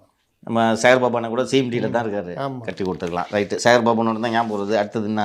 கிளாம்பாக்கம். என்ன சார், தொடக்கத்தில் கிளாம்பாக்கம் பற்றி நாம் தான் பேசணும், வேறு யாருமே பேசலை. அதுக்கப்புறம் நான் யூடியூப்பில் இன்ஸ்டாகிராம் எடுக்கிறேன், எல்லாம் கிளாம்பாக்கத்தை பற்றி தான் திட்டுறாங்க, கிழிக்கிறாங்க. நல்ல விஷயம் தானே, நல்ல விஷயம் தானே. வரலையே அவங்கெல்லாம் பேசலன்னு தானேப்பா நம்மளும் வருத்தப்பட்டோம். இன்னைக்கு நியூ இந்தியன் எக்ஸ்பிரஸ்ல நீங்கள் பார்த்தீங்கன்னா ஒரே விஷயம் சொல்லிடுறேன், கிளாம்பாக்கம் எந்த அளவுக்கு போயிடுச்சுன்னா, அந்த சுதாகர் கோபி சுதாகர் அவங்களே வச்சுப்போம், அவங்க சட்டையரில் கிங்கு, அவங்க சட்டையரில் கிங்கு எப்பயுமே ஒரு டாபிக் எடுத்து பண்ணுவாங்க. இப்போ வந்து கிளாம்பாக்கத்தை மட்டுமே ஒரு டாபிக் எடுத்து ஒரு ½ கிளாம்பாக்கம் அது ஒன்று. இன்னொன்று, அவங்க வந்து நல்லா பண்ண ஆரம்பித்தோன்னா மிரட்டிட்டாங்க. அப்புறம் அவங்க வேறு சில பொதுவான விஷயங்களுக்கு சட்டையர் பண்ண போயிட்டாங்க, பாலிடிக்ஸ் தவிர. ஆனால் இந்த தடவை பஸ் ஸ்டாண்டு பரிதாபங்களும் ஏதோ ஒரு பேர் வச்சு கிளாம்பாக்கத்தை வச்சு செஞ்சு விட்டாங்க. அங்கே நான் லாஸ்ட் வீக் ஒரு நாள் போயிட்டு வந்துட்டு இருந்தேன். ஏன்னா அங்கே போகிறதுக்கு ரொம்ப தூரம் பஸ்ஸு கிராஸ் பண்ண முடியாதுங்க. என்ஹெச்சில் எப்படிங்க கிராஸ் பண்ண? ஒருத்தர் இறங்கிட்டு ரயில்வே ஸ்டேஷன் போனோம், 600 ரூபா கொடுங்க சார். நான் ஏப்பா தோதான் இருக்குது ரயில்வே ஸ்டேஷன், தோதானே இருக்குது, நந்து போ. அந்த அளவுக்கு. இன்னைக்கு நியூ இந்தியன் எக்ஸ்பிரஸில் ஒரு ரிப்போர்ட் வந்திருக்கு, ரொம்ப நல்ல report. Firm gets tender but CMDA does all the work at K. நீங்கள் தான் சொல்லிட்டீங்களா? அன்றைக்கே சொல்லிட்டோம், நம்ம சொல்லிட்டோம். பட் எனக்கு தலைப்பாக்கியிருக்காங்க பாருங்க, பிரிண்டில் இன்னைக்கு வந்திருக்கிறது சந்தோஷம் முத்தலீஃப். சரியா? இது நம்ம காழ்ப்புணர்ச்சியோட பண்ணுறோன்ட்டுலாம் யாரும் நினச்சிருக்கோம். அந்த கம்பெனி எடுத்தாலும் வேலையை செய்வது என்னவோ சிஎம்டி. அந்த பிவிஜி இதுதான் எடுத்திருக்காங்க. பிவிஜி நம்ம டீட்டெயிலாக அந்த கான்ட்ராக்ட் பற்றிலாம் நம்ம நிகழ்ச்சியில் பேசிட்டோம். பிவிஜி 15 வருஷத்துக்கு கான்ட்ராக்ட் எடுக்கிறாங்க, பராமரிப்பு கான்ட்ராக்ட். அண்டு 2.40 கோடியா பிவிஜி தர்றது, 2.40 கோடி இவங்களுக்கு தர்றாங்க. அண்டு வந்து அதில் வர வருமானத்தை பூரா அவங்க எடுத்துக்கணும், அதில் தான் அவங்களுக்கு ஹியூஜ் வருமானம் அப்படின்ட்டு நம்ம சொன்னோம். அப்போ இவர் சொன்னார்ல, இவர் நம்ம அன்சுல் மிஸ்ரா நமக்கு அந்த கட்டுரைக்கு கருத்து தெரிவிக்கும் போது அவர் என்ன சொன்னார்னா, அவங்க எல்லாத்துக்கும் சம்பளம் கொடுக்கணும், அதனால் அவங்க இவ்வளோ தான் கட்ட முடியும் அப்படின்ற மாதிரிலாம் சொன்னாங்க. இன்றைக்கி இந்த இந்தியன் எக்ஸ்பிரஸ் ஸ்டோரி படி நம்ம ஏற்கனவே சொன்னது தான், இந்த பிவிஜி நிறுவனம் டாய்லெட்டை தவிர எதையுமே மெயின்டைன் பண்ணலையாங்க. நான் கேட்குறது இப்போவா இல்லாட்டி இனி 15 வருஷத்துக்கு? அது 15 வருஷத்துக்கு பிறகு எப்படி நடக்குதுன்றது பின்னாடி பார்ப்போம். ஆனால் ஒப்பந்தத்தின்படி அந்த பஸ் ஸ்டாண்டு என்ட்ரியிலேருந்து எக்ஸிட் ஆகிறது வரைக்கும் உள்ள எல்லாமே அந்த நிறுவனம் பொறுப்பு. ஆமாம், அது கண்டிஷன்லேயே இருந்தது. Sole single concessioner. அந்த எல்ஓஎல்ல நம்ம பார்த்தோம்ல, அந்த எல்ஓஎல் தான் லெட்டர் ஆஃப் அவார்டு. அதில் டீட்டெயிலாக அதில் இருக்குது இல்லையா? பார்க்கிங் நீங்கள் தான் பார்க்கணும், இந்த மெயின்டெனன்ஸ் நீங்கள் தான் பார்க்கணும், ஆடு உள்ள நுழையிற அந்த சுங்கச்சாவடி 2 வீலர் வருது, அதுவே அது முதல்ல 2 வீலர் பார்க்கிங், 4 வீலர் பார்க்கிங், அப்புறம் வந்து பஸ் பே மெயின்டெனன்ஸ், பஸ் பே பண்ணுற காசு, இதெல்லாம் நீங்கள் தான் பார்க்கணும்னு சொல்லிட்டு அவங்க கிட்ட இந்த 30 கோடி ரூபாய் இந்த பிஜி பேங்க் கேரண்டி வாங்கிட்டு பண்ணாங்க அப்படின்னு பார்த்தோம். இப்போ இதில் என்ன போட்டிருக்குன்னா, sources said CMDA staff including planners, engineers and administrative personnel are put to work at the terminus from 10 AM to 6 PM on a regular basis.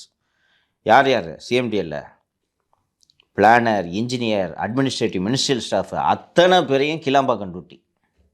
இங்கே போய் இந்த பிரச்சனையாகாமல், என்னென்னா இவங்களுக்கு இந்த கிளம்பாக்கம் நியூஸ் வருதுன்னு சொன்னோன்னே பிரச்சனையாகாமல் பண்ணிவிடுவதை இவங்களே போட்டுறாங்க.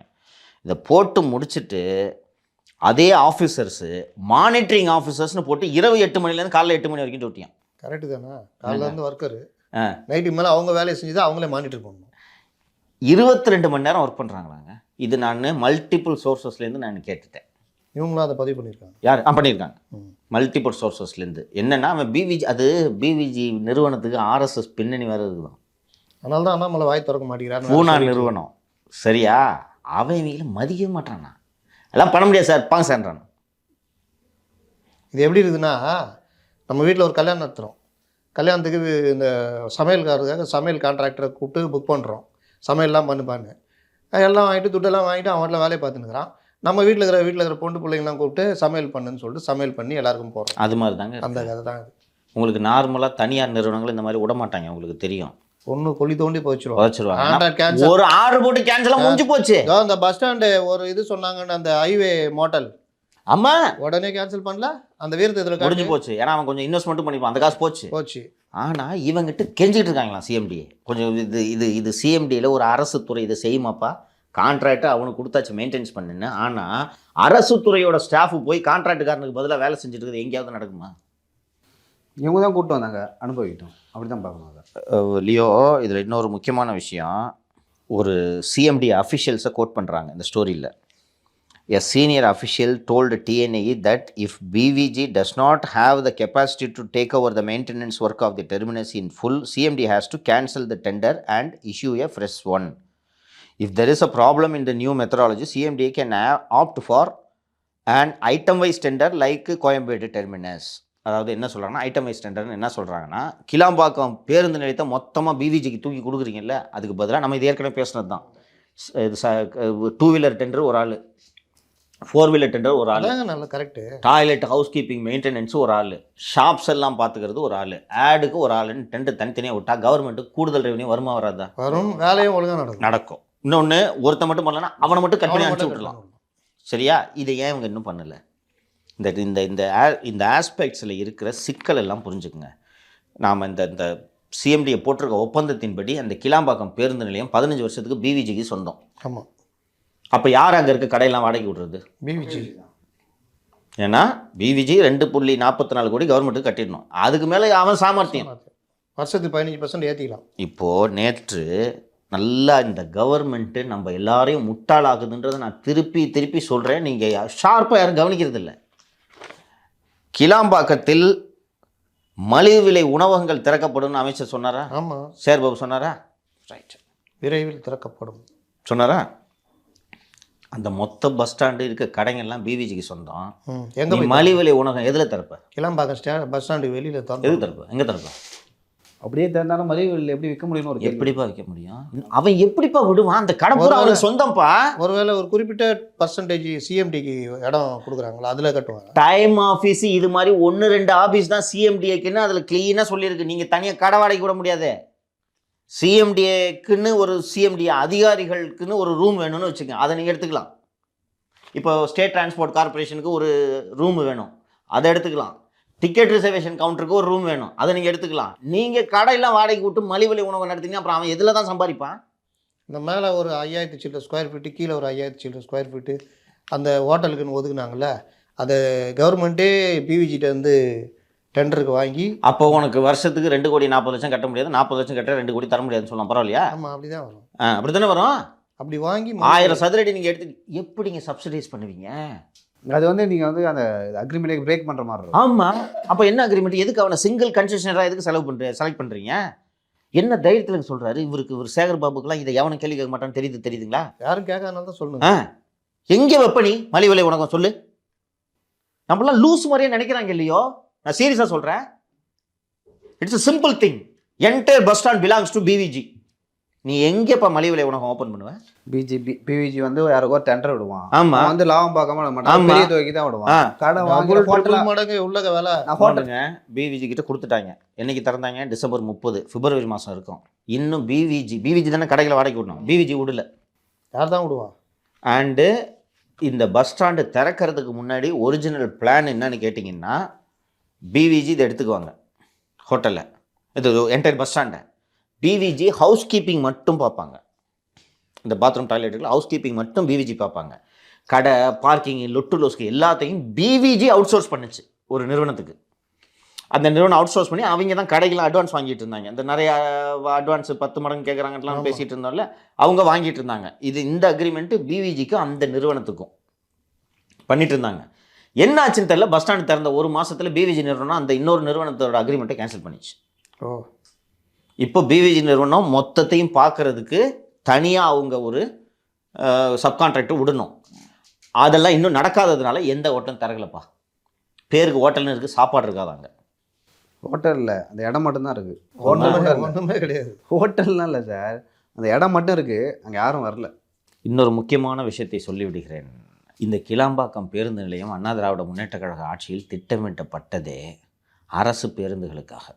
பேருந்துல மட்டும்.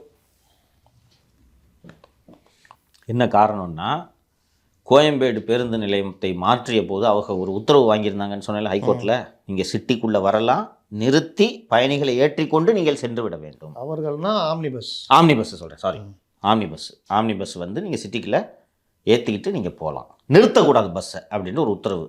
ஃபஸ்ட்டு அது சிங்கிள் ஜட்ஜிக்கிட்ட வந்து, அதுக்கப்புறம் அது டிவிஷன் பெஞ்சுக்கு போய் டிவிஷன் பெஞ்ச் உத்தரவு போட்டு, டிவிஷன் பெஞ்ச் உத்தரவுக்கு எதிராக தமிழ்நாடு அரசு மேல்முறையீடு செஞ்சிச்சு, ஆம்னி பஸ் உள்ளே வரக்கூடாதுன்ட்டு. சுப்ரீம் கோர்ட்டு ஆம்னி பஸ்லாம் உள்ளே வரலாம், அது அடிப்படை உரிமைகளுக்கு எதிரானதுன்னு கொடுத்துட்டாங்க. ஒரு செக்மெண்ட்டை மட்டும் நீங்கள் சிட்டிக்குள்ளே வரக்கூடாதுன்னு தடுக்கிறது அடிப்படை உரிமைகளுக்கு எதிரானதுன்னு கொடுத்துட்டாங்க. அது முடிஞ்சு போச்சு. That judgement is final. So ADMK அரசு திட்டம் போடும்போது என்ன சொல்கிறாங்கன்னா, அவங்கள உள்ளே வரக்கூடாதுன்னு சொல்லியிருக்காங்க. இது நம்ம கவர்மெண்ட் பஸ் தானே, எப்படி வேணுமோ ஏற்றிக்கலாம் அப்படின்னு சொல்லிட்டு கிளாம்பாக்கம் பேருந்து நிலையம் கட்டி, இங்கேருந்து இப்போ சென்னையில் எல்லா இடங்கள்லேருந்தும், கோயம்பேட்டில் இருக்கட்டும், வேறு எங்கே இருந்தால் இருக்கட்டும், தாம்பரத்துக்கு வண்டி இருக்குல்ல, எல்லா ஊர் இடத்துல இருந்தும். ஆமாம், தாம்பரத்துக்கு பஸ் இருக்குது, அதே போல் கோயம்பேடுக்கு பஸ் இருக்குது. இதே போல் எல்லா இடங்கள்லேருந்து கிளாம்பாக்கத்துக்கு பேருந்து விட்டுட்டு இங்கேருந்து ஜனங்க அங்கே போயிட்டு அங்கேருந்து அப்படியே டைப் பண்ணிட்டு போகிறதுன்றது தான் ஒரிஜினல் பிளான். எங்கே இருந்தாலும் வந்து கிளாம்பாக்கத்துக்கு வந்துடலாம். நேராக நீங்கள் சவுத்துக்கு போகணுன்னா, உளுந்தூர்பேட்டை வழியாக சவுத்துக்கு போகணுன்னா கிளாம்பாக்கத்துக்கு வாங்க, அவ்வளோதான். இதுதான் பிளான். இவங்க தான் ஆம்னி பஸ்ஸை உள்ளே கொண்டு வராங்க. அப்போது ஒரு 500 அரசு பேருந்துகளுக்காக கட்டப்பட்ட பேருந்து நிலையத்தில் இன்னொரு 500 ஆம்னி பேருந்துகளை உள்ளே எப்படி கொண்டு போவீங்க? அதான் அவங்களே சொல்கிறாங்க, 100 கூட இடம் இல்லை நிறுத்துறதுக்கு, இவங்க போய் ஒரே நாட்டில் இது பண்ணி உள்ளே அனுப்புகிறாங்களே. அப்படி எப்படி பண்ணுவீங்க? இந்த ஸ்கீம் எப்படி சக்ஸஸ்ஃபுல்லாக? அது ஒன்று. இன்னொன்று, நீ சிட்டிக்குள்ளேயே வரக்கூடாதுன்னு இவங்க மறுபடியும் ஒரு அரசாணை அதெல்லாம் போட்டு ரூல் போடுறாங்க. இன்னும் கோர்ட்டில் பெண்டிங் அது. ஆமாம். நீங்கள் இப்போ எக்மோர்லேயோ வால்டாக்ஸ் ரோட்லேயோ ஏற்றிட்டு கிளாம்பாக்கம் வரணும்னா இங்கே எங்கேயுமே வரக்கூடாதுன்னா அவங்க இங்கே இருக்கிறவங்கள்ட்ட எப்படி ஏற்றுவாங்க? பேருந்துகளை ஏற்றிக்கொண்டு ஆம்னி பஸ் சென்னைக்குள்ளே வரக்கூடாது, கிளாம்பாக்கத்தில் இறக்கி விட்டுருமா. ஆனால் அந்த பேருந்துகளை பராமரிக்கிற அந்த டெப்போ குப்போ எல்லாம் சென்னையில் தானே வச்சுருக்காங்க. பயணிகளை இறக்கி விட்டு காலையாக சென்னைக்கு வரலாமா? இது என்னப்பா லாஜிக்? பயணிகளை கூட ஏற்றிட்டு வரக்கூடாது. ஏற்றிட்டு வரக்கூடாது. அங்கே பார்க்குறது உள்ளே போனல, நீ போயிட்டு அந்த இடத்துல முன்னாடி இறக்கி விட்றாங்கல்ல ஆம்னி பஸ்ஸை, அங்கேருந்து எல்லா பஸ்ஸும் காலியாக கிளம்பி இங்கே வருது. அங்கேயும் ரொம்ப நேரம் நிறுத்த முடியாதுல்ல. ஒரு 500-600 ரூபாய் ஆகும் கேபில். இன்னொன்று, 2000 ரூபாய் டிக்கெட் கொடுத்து ஏசி ஸ்லீப்பரில் போகிறவன் கேபில் தான் போவான், டவுன் பஸ் பிடிக்க மாட்டான். கரெக்டாக? அப்படி இருக்கும்போது சிட்டியில் கொண்டு வந்து அவனை இறக்கி விட்டால் என்ன அங்கே குடிமொழிக்கு போயிடுது? நீங்கள் ஏன் ஆம்னி பஸ்ஸை உள்ளேயே விட மாட்டேன்னு ஏன் பர்டிகுலராக இருக்கீங்க? உத்தரவு வச்சுருக்காங்க, சென்னை நகருக்குள் நுழைந்து பயணிகளை ஏற்றி இறக்கி செல்லலாம்ன்ற உச்சநீதிமன்ற உத்தரவு அவங்க கட்டுப்பாடு. ஏன் தெரியுமா? இவங்க சிட்டி இது கவர்மெண்ட் பஸ் எல்லாம் அங்கே போட்டாங்க. நீங்கள் இந்த மாதிரி வந்தால் உங்களுக்கு யாரும் கவர்மெண்ட் பஸ்ஸை நோக்கி போக மாட்டாங்க. கிளாம்பாக்கம் போய் தட் இஸ் ரைட். ஆம்னிலே ஏறி ஏன் தெரியுமா? அங்கே போய் ஒரு 600 ரூபா கொடுத்து தென் மாவட்டம் போகிறதுக்கு 1600 ரூபா கேபு கொடுக்கணும். அதுக்கு கோயம்பேடுலேயே நான் 1200 ரூபா கொடுத்து போயிடுவேன். கவர்மெண்ட் பஸ்ஸில் ஏழைங்க தான் முத்தலிக்கு போகிறாங்க. நான் என்ன அவங்கள பற்றி என்ன நான் என்ன சொல்கிறேன், இல்லை கரெக்டு தான். நான் என்ன சொல்கிறேன், இந்த போக்குவரத்து நெரிசல் இல்லை வேறு ஏதோ காரணங்களுக்காக கிளாம்பாக்கத்தில் எங்கே இருந்தாவது கோயம்பேடுக்கு ஆரம்பத்தில் கஷ்டப்பட்ட ஞாபகம் இருக்குது? அவங்க ஞாபகம் இருக்காது. ஆரம்பத்தில் எனக்கு ஞாபகம் இருக்குது. ஊரே கிடையாது. காலையாக கிடக்கும்பா பஸ் ஸ்டாண்டு மார்க்கெட்லாம் திறந்தப்போ 2001. அப்போ இந்த பூக்கடை மாற்றினப்போ கூட எல்லாரும் பயங்கர கோபம் முறையோன்னு கத்துனாங்க. எல்லாருமே சாதாரணமாக இங்கே போயிடுவாங்க பாரிஸுக்கு. இங்கே இருந்தால் அங்கே கோயம்பேடு பூக்கடை தான், எல்லாத்துக்குமே பூக்கடை தான். சென்னை நகரின் ஜங்ஷன்னா பூக்கடை தான். அங்கேருந்து மாத்திரை போய் இது பண்ணாங்க. இன்றைக்கி ஈஸி ஆகிடுச்சுப்பா, எல்லாம் நல்லா ஆகிடுச்சு. இன்றைக்கி அங்கே அது நல்லா இருக்குது. நான் என்ன சொல்கிறேன் முத்தலீஃப், எனக்கும் இது நீங்கள் சொல்கிற ஆர்கியூமெண்ட்டில் இருக்கிற லாஜிக்கை நானும் புரிஞ்சுக்கிறேன். அதாவது ஏழைன்னா கிளாம்பாக்கத்துக்கு போய் ஏறணும், பணக்காரன் துட்டு வச்சுருக்கவனா இங்கே ஏறிக்கணும்னு நீங்கள் சொல்கிறீங்கன்னா, நாம் இதுக்கு நடுவில் ஒரு ஒரு ஒரு சொல்யூஷன் இதுக்கு கண்டுபிடிக்கணும். இன்றைக்கி கோயம்பேடுலேயும் டிராஃபிக்கு சமாளிக்க முடியாமல் ஆயிடுச்சு. சரியா? ஏதாவது ஒரு இடத்துல ஷிஃப்ட் பண்ணணும். இந்த பேருந்து நிலையம் உண்மையில் ஆம்னி பேருந்துகளுக்காக கட்டப்படவில்லை. அதுக்கு தகுந்த மாதிரி தான் இந்த பஸ் பே எல்லாம் அமைக்கப்பட்டிருக்கு. ஆம்னி பேருந்துக்காக கட்டலை. ஆம்னி பேருந்துகளும் கிளாம்பாக்கத்துலேருந்து கிளம்புங்க, அரசு பேருந்துகளும் கிளாம்பாக்கத்துலேருந்து கிளம்புனா எல்லா பேருந்துகளும் கிளாம்பாக்கத்தை நோக்கி போயின்னா திருப்பி டிராஃபிக் ஆகுமா ஆகாதா? கண்டிப்பாக ஆகும். அதுவும் அங்கே கட்டமைப்பு பார்த்தீங்கன்னா இங்கே கோயம்பேடாவது 3-4 வழி இருக்குது, அங்கே ஒரே வழி. அப்புறம் ஆமாம், மெயின் ரோடு இப்படி போய் இப்படி தான் வரணும். இல்லை சர்வீஸ் ரோட்டில் வேறு விட ஆரம்பிச்சிட்டாங்களா? சர்வீஸ் ரோட நம்பி ஸ்கூலுக்கு போகிறவங்க வர்றவங்கலாம் இதை ஈஸியாக செக்ரிகேட் பண்ணி 1000 பஸ் மேலே இருக்குன்னாங்களா ஆம்னி பஸ் இங்கேருந்து போகும். தப்பு தான், பணம் வச்சுருக்கவனை மட்டும் இங்கே ஏற்றுறீங்க. பட் டிராஃபிக் சரி பண்ணுறதுக்கு ஏதாவது ஒன்று பிரிக்கணும்ல. ஸோ அரசு பேருந்து அங்கேருந்து கிளம்பும். ஆனால் 3 நிமிஷத்துக்கு ஒரு பஸ்ஸு கிளம்பாக்கத்தை நோக்கி. இப்போ அது ஏன் பண்ணலன்றதையும் போன வாட்டி பேசணும் ஞாபகம் இருக்கா? இப்போ இவங்களும் ஷட்டில் சர்வீஸ் விட்டுருக்கலாம், துட்டு இல்லை, பஸ்ஸும் இல்லை பஸ் இருந்தால் கூட உள்ள பார்த்தா இன்றைக்கி ஒரு பஸ்ஸில் பிறந்துக்கிட்டு கீழே விழுந்து பழக அப்படியே உடச்சிக்கிட்டு இருக்குது. பாதி பஸ்ஸில் படிக்கிட்டு இல்லைன்ற மாதிரிலாம் போகுது. பஸ்ஸை புதுப்பிக்கல. இதை பண்ணலாம். பண்ணியிருந்தேன்னா இப்போ நான் என்ன சொல்கிறேன், அரசு பேருந்து அங்கேருந்து கிளம்புங்க, ஆம்னி பேருந்து இங்கேருந்து கிளம்புன்னு சொல்லிட்டு பிரித்து விட்டாதாங்க இந்த டிராஃபிக் ஒரு சொல்யூஷன் கிடைக்கும். ஆம்னி பஸ் தனித்தனியாக இங்கேருந்து கிளம்பி அவன் கிளம்பாக்கத்தில் நிறுத்த வேண்டிய தேவையில்லை. ஆம்னி பஸ்ஸுக்கு சர்ன்னு போயிடுவான். அரசு பேருந்து அதே போல் கிளம்பாக்கத்துலேருந்து தான் கிளம்பும். ஆம்னி பேருந்து கேட்குறது இந்த மாதாவரம் அந்த இதில் கொடுங்க, நாங்கள் அப்படியே ஹைவேஸில் ஏறிடுறோம் அப்படின்றாங்க. நீங்கள் ஏன் எங்களை கிளம்பாக்கத்தில் இது பண்ணுறீங்க, இங்கே கொடுங்க. ஏதாவது ஒரு சொல்யூஷன் கண்டுபிடிக்கணுமா? இப்போ என்ன நடக்குதுன்னு கேட்டேன்னா வரட்டு பிடிவாதம்ப்பா. அதுதான் வரட்டு பிடிவாதம்ப்பா. நாங்கள் சொல்லிட்டோம், அதில் சொல்லிட்டு என்ன பண்ணுவேன் நீ உள்ள வரியா பார்க்கலாமா? சேகர் பாபு வரியா பார்க்கலாமா? அண்ணன் அப்படி தான் பேசிட்டு போகிற. விஜிலன்ஸ் கேஸ் வந்தவங்க தான் கொஞ்சம் லேசாக அமைதியாக இருக்காரு, பேட்டியை கொடுக்குது இல்லை. இப்போ இன்னொரு விஷயம் பாருங்கள், போக்குவரத்து துறை சிவசங்கர், சிஎம்டிஏ சேகர் பாபு, இவங்களுக்குள்ளேயே ஒரு புரிதல் இல்லை. சேகர் பாபு எல்லாம் முடிவு எடுக்கிறார் போக்குவரத்து துறை சம்மந்தமாகவும். அதுதான் வந்து பெரிய இது. நீங்கள் எதுக்கு இருக்கிறீங்க சிவசங்கர்? எல்லா துறை சம்மந்தமாகவும் சேகர் பாபு தாங்க முடிவெடுப்பார் இந்த கவர்மெண்ட்ல. ரைட்டு, ஞாபகம் இல்லையா? குடிசை மாற்று வாரியத்துக்கு யார் அமைச்சர்? அப்போ முத்துசாமி இல்லையா?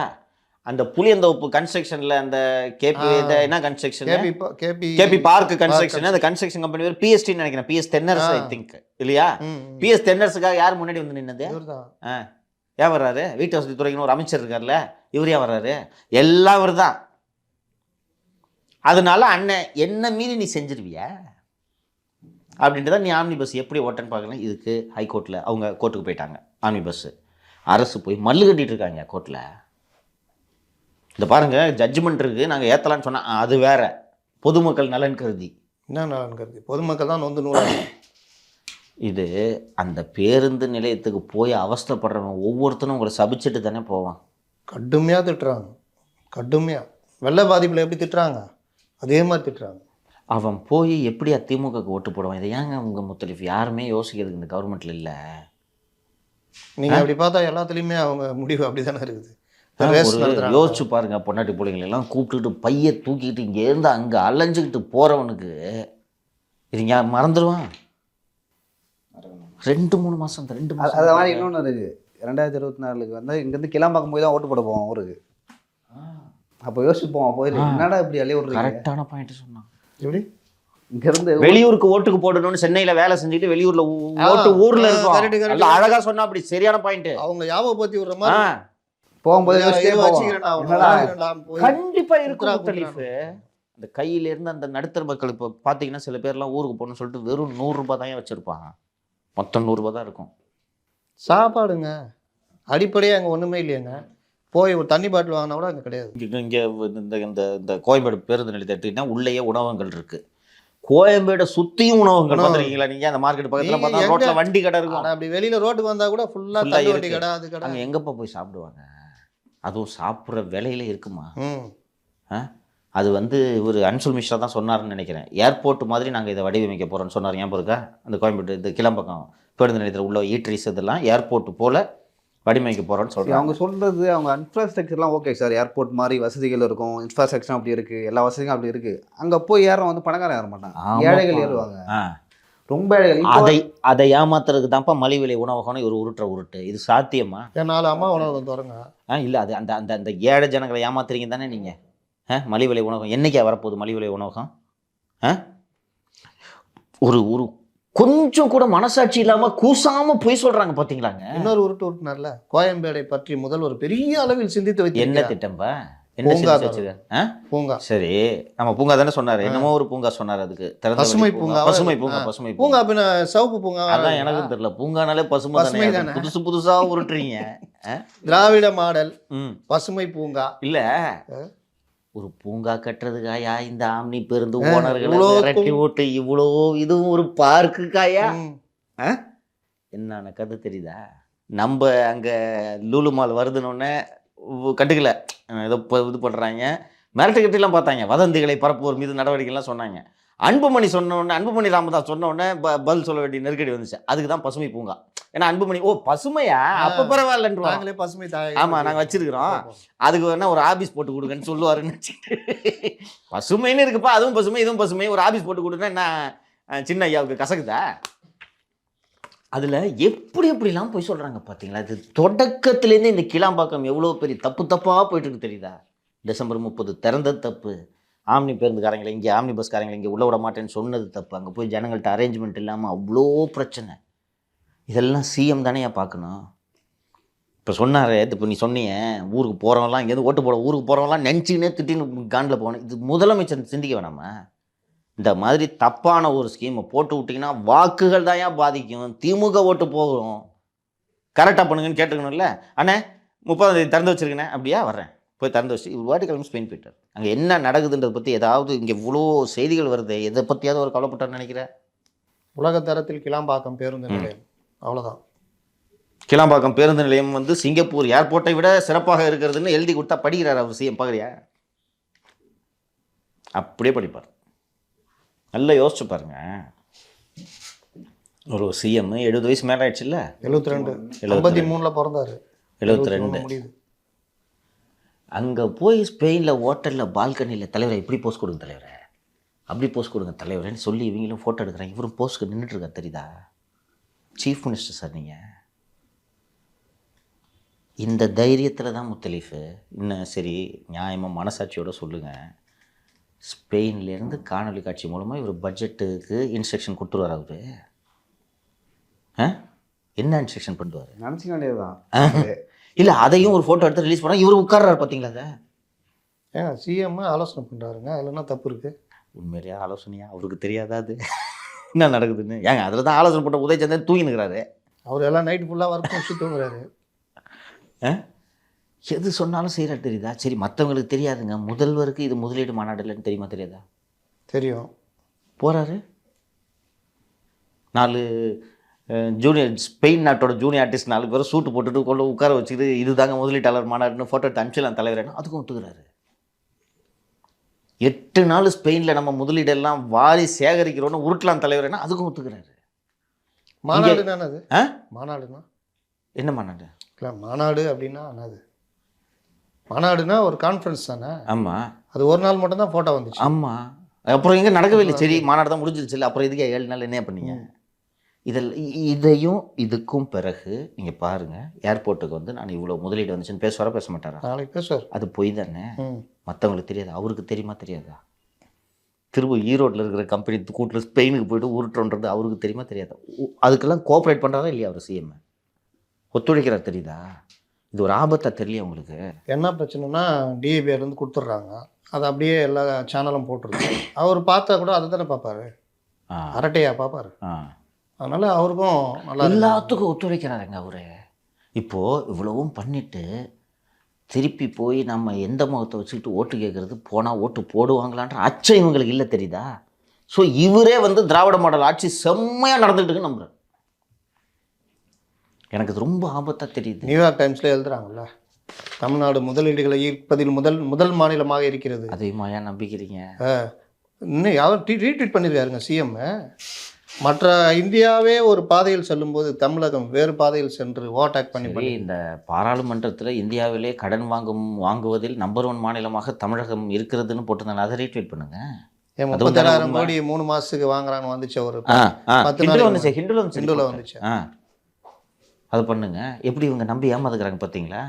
அதாவது அது யாராவது போர்ட்டலில் எழுதிக்கிறா, நியூயார்க் டைம்ஸு நியூஸ் எழுதுறாங்கன்னா, அதுவும் தமிழ்நாடை பற்றி எழுதுறாங்கன்னா அதிகபட்சமாக ஒரு சிங்கிள் காலம் வருமா? ஆமாம், அவ்வளோதாங்க. ஏங்க ஏஷியாவுக்கே கொஞ்சோண்டு தான் ஸ்பேஸு, அது ஏஷியாவில் தௌலூன்னு இருக்கிற ஒரு ஸ்டேட்டுக்கு இது பார்த்தா கிட்டத்தட்ட ஒரு 600-700 வேர்டு. அதில் பார்த்தீங்கன்னா டிஆர்பி ராஜா ஃபோட்டோலாம் அவங்க ஆலோசனை பண்ணுற மாதிரி. யாரா அந்த லகட பாண்டின்னு பார்த்தா அது சர்வதேசிய லகட பாண்டி ஆகுது. ஆமாம், இதை பார்த்துட்டு சந்தோஷப்பட்டுக்காங்க. நியூயார்க் டைம்ஸே ஏடே சொல்லிவிட்டு முரசொல்லியில் டிரான்ஸ்லேஷன் போட்டிருப்பாங்களே, இவர் ரீட்வீட் பண்ணிட்டாரு. அது படிக்கல, இன்னைக்கு தான் வந்துருக்கு. அதெல்லாம் பண்ணுறாங்க கரெக்டாக. அமெரிக்க நாளேடு திராவிட ஆட்சியை பாராட்டி கட்டுரை. எப்படிப்பட்ட நியூயார்க் டைம்ஸ் தெரியுமா? இவங்க நான் தான் நேற்று சொன்னதான் திருப்பியும் சொல்கிறேன், ஒரு பெரிய ஷாக்கு இவங்களுக்கு காத்திருக்க முத்தலீஃப். இப்படியே போகாது. நீங்கள் ஜனங்களை மட்டும் முட்டாளலான்னு நினச்சின்னு இருந்தீங்க, நினைக்கிறவங்க அத்தனை பேரும் அழிஞ்சு தான் போயிருக்கு. அதுக்கு தான் ஜெயலலிதா சொன்னேன், ஆமா. 96 நம்ம திருத்திக்கிச்சு. அதே மாதிரி 2001 தான் திருப்பி வந்துட்டேனே பாரு, நான் திருப்பி ஆடுறேன்னு சொல்லிட்டு ஆடினாங்க. இந்த கொடுத்த அடி 2004 எல்லாத்தையும் பட்டுன்னு வாபஸ் வாங்கினாங்க. ஆடு மாடு கோழி வெட்ட தடை சட்டம் வாபஸ், மதமாற்ற தடை சட்டம் வாபஸ், அரசு ஊழியர் சலுகைகள் பாதி மீண்டும் அளிக்கப்பட்டன, 1.5 லட்சம் அரசு ஊழியர்களை வேலைக்கு சேர்த்துட்டாங்க. அவ்வளோ பெரிய ஜெயலலிதா இறங்கி வந்தாங்க. ஐயோ என்ன தொடச்சி விட்டுட்டாங்க 40 சீட்லையும் அப்படின்னு அந்த அச்சம் இருந்தது. அவங்கெல்லாம் திருத்திக்கிட்டாங்க. தெரியுதா, மாநிலத்தில் நடக்கிற விஷயத்தை வச்சு தான் மக்கள் வாக்களிப்பாங்க. ஆமாம், இப்போ அதே தான் நடக்க போகுது.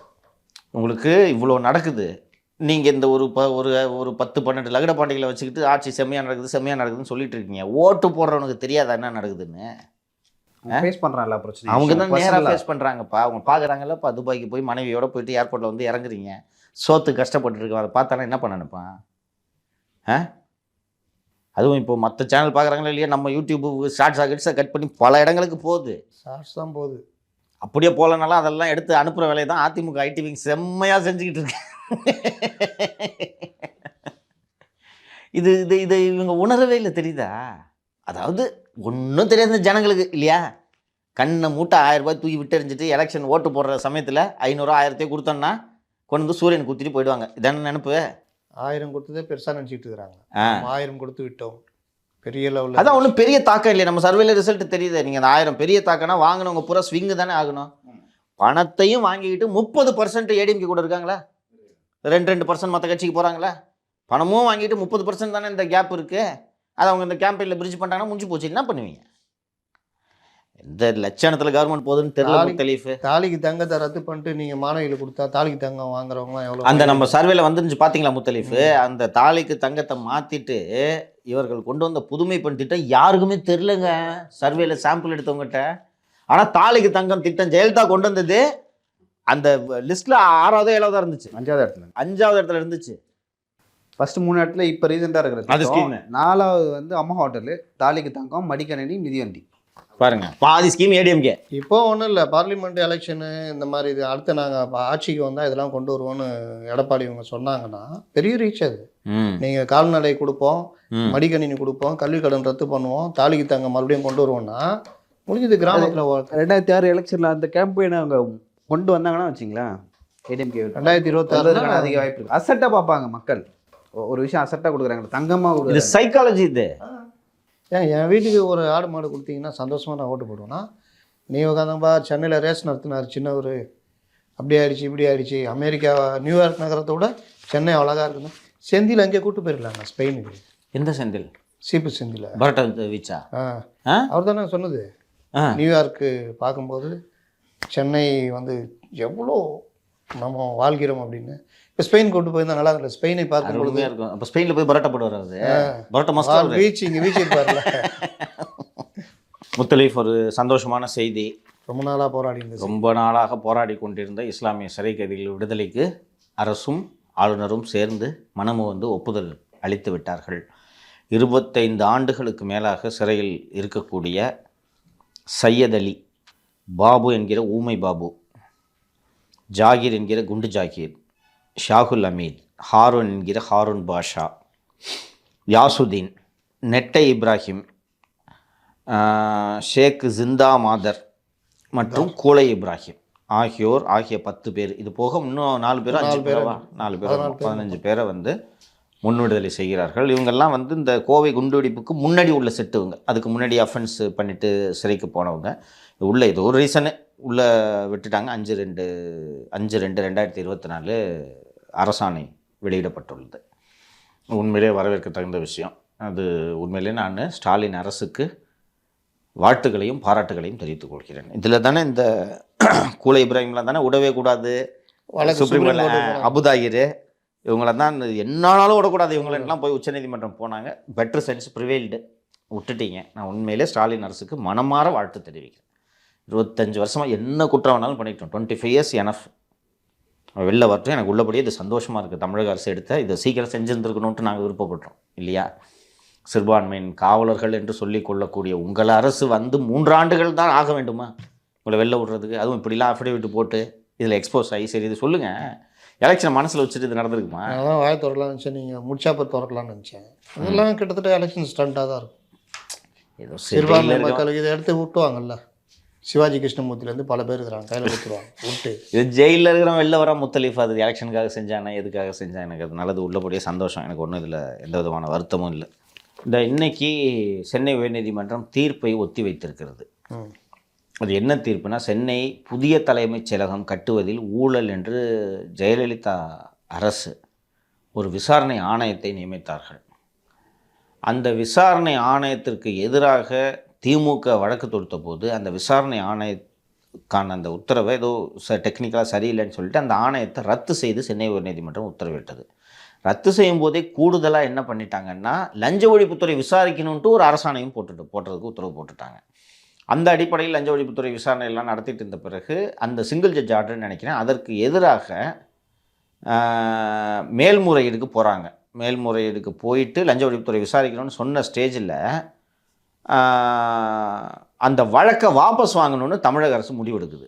வழக்கை வாபஸ் வாங்கணும்னு தமிழக அரசு முடிவெடுக்கக்கூடிய நேரத்தில் தான் திரு ஜெயவர்தன் அவர் எம்பி ஆனார். ஜெயிக்கவில்லை, டென்ஷன் எம்பி ஜெயிச்சார். அவர் தொகுதிக்கெல்லாம் நான் பார்த்துருக்கேன். டென்ஷன் எம்பிங்க வந்திருக்காரு.